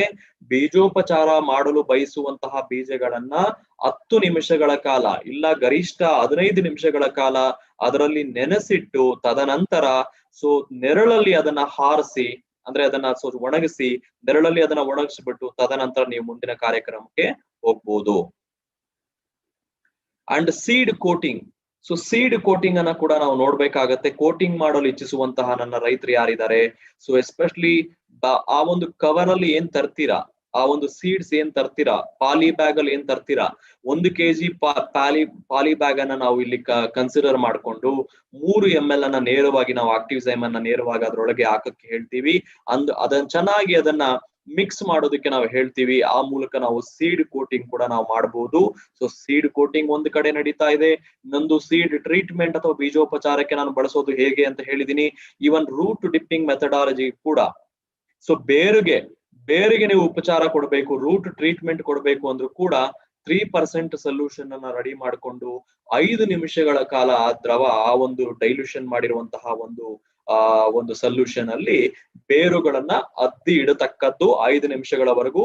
ತದನಂತರ ನೀವು ಮುಂದಿನ ಪ್ರೊಸೀಜರ್ ಅನ್ನ ಕಂಟಿನ್ಯೂ ಮಾಡಬಹುದು. ಸೊ ಬೀಜೋಪಚಾರಕ್ಕೂ ಯೋಗ್ಯವಾದಂತದ್ದು, ಸೊ ಕೋಟಿಂಗ್ ಕೂಡ ಯೋಗ್ಯವಾದಂತದ್ದು, ಹಾಗೂ ರೂಟ್ ಡಿಪ್ಪಿಂಗ್ ಕೂಡ ನಮಗೆ ಯೋಗ್ಯವಾದ ಒಂದು ರೀತಿಯಲ್ಲಿ ಆಕ್ಟಿವ್ ಮ್ಯಾಕ್ಸ್ ವರ್ತಿಸುತ್ತೆ. ಸೊ ಇದನ್ನ ನಾವು ಎಲ್ಲಾ ರೂಪದ ಬೆಳೆಗಳಿಗೂ ನಾವು ಬಳಸ್ಕೋಬಹುದು. ಸೊ ಇಷ್ಟು ಹೇಳ್ತಾ ನಮ್ಮ ಒಟ್ಟಾರೆ ಬೆಳೆಗಳ ಇಳುವರಿಯನ್ನ ಸೊ ಇಂಪ್ರೂವ್ ಮಾಡೋದಕ್ಕೆ, ಪ್ರಾಫಿಟ್ ಅನ್ನ ತಂದು ಕೊಡೋದಕ್ಕೆ ಮೆಣಸು ಬೆಳೆಗಾರರಿಗೂ ಕೂಡ ಸೊ ಖಂಡಿತ ಇದನ್ನ ಮಾಡಬಹುದು. ಸೊ ಬಳಸ್ ನೋಡಿ, ಪ್ಯಾಚ್ ಟೆಸ್ಟ್ ಮಾಡಿ, ಟ್ರಯಲ್ಸ್ ಮಾಡಿ, ನಿಮಗೆ ಗೊತ್ತಾಗ್ತದೆ. ಸಣ್ಣ ಏರಿಯಾಗಳಿಗೆ ಇದನ್ನ ಬಳಸೋದಕ್ಕೆ ಟ್ರಯಲ್ ಮಾಡಿ, ಖಂಡಿತ ಇದರ ಒಂದು ಬೆನಿಫಿಟ್ ಅನ್ನ ಸಾಕಷ್ಟು ನೋಡ್ತೀರಾ ಅಂತ ಹೇಳ್ತಾ ನನ್ನ ಈ ಒಂದು ಕಾರ್ಯಕ್ರಮ ಅಥವಾ ಈ ಪ್ರೆಸೆಂಟೇಶನ್ ಅನ್ನ ಇಲ್ಲಿಗೆ ನಿಲ್ಲಿಸ್ತೀನಿ.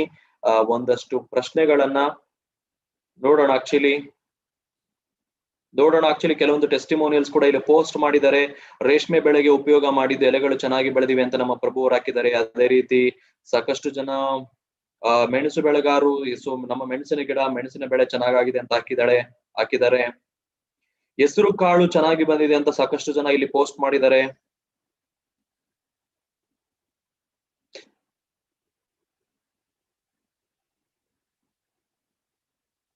ಸೊ ಅದೇ ರೀತಿ ತೆಂಗು ಬೆಳೆಗಾರರು ಸಾಕಷ್ಟು ಜನ ಟ್ರೈ ಮಾಡಿದೀವಿ ಅಂತ ಪೋಸ್ಟ್ ಮಾಡಿದ್ದಾರೆ.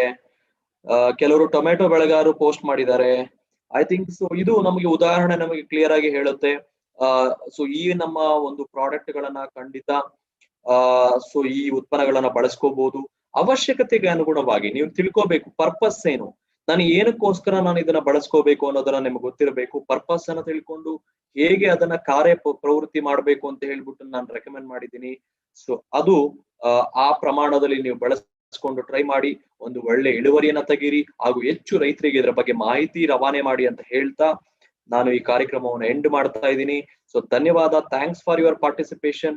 ಸೊ ಇಷ್ಟು ಹೇಳ್ತಾ ನಾಳೆ ಭೇಟಿ ಆಗೋಣ ಮುಂದಿನ ಕಾರ್ಯಕ್ರಮದಲ್ಲಿ ಒಂದಷ್ಟು ಹೊಸ ಒಂದು ಟಾಪಿಕ್ ನೊಂದಿಗೆ. ಅಲ್ಲಿವರೆಗೂ take care, stay safe, stay healthy. ಧನ್ಯವಾದ, ಥ್ಯಾಂಕ್ ಯು.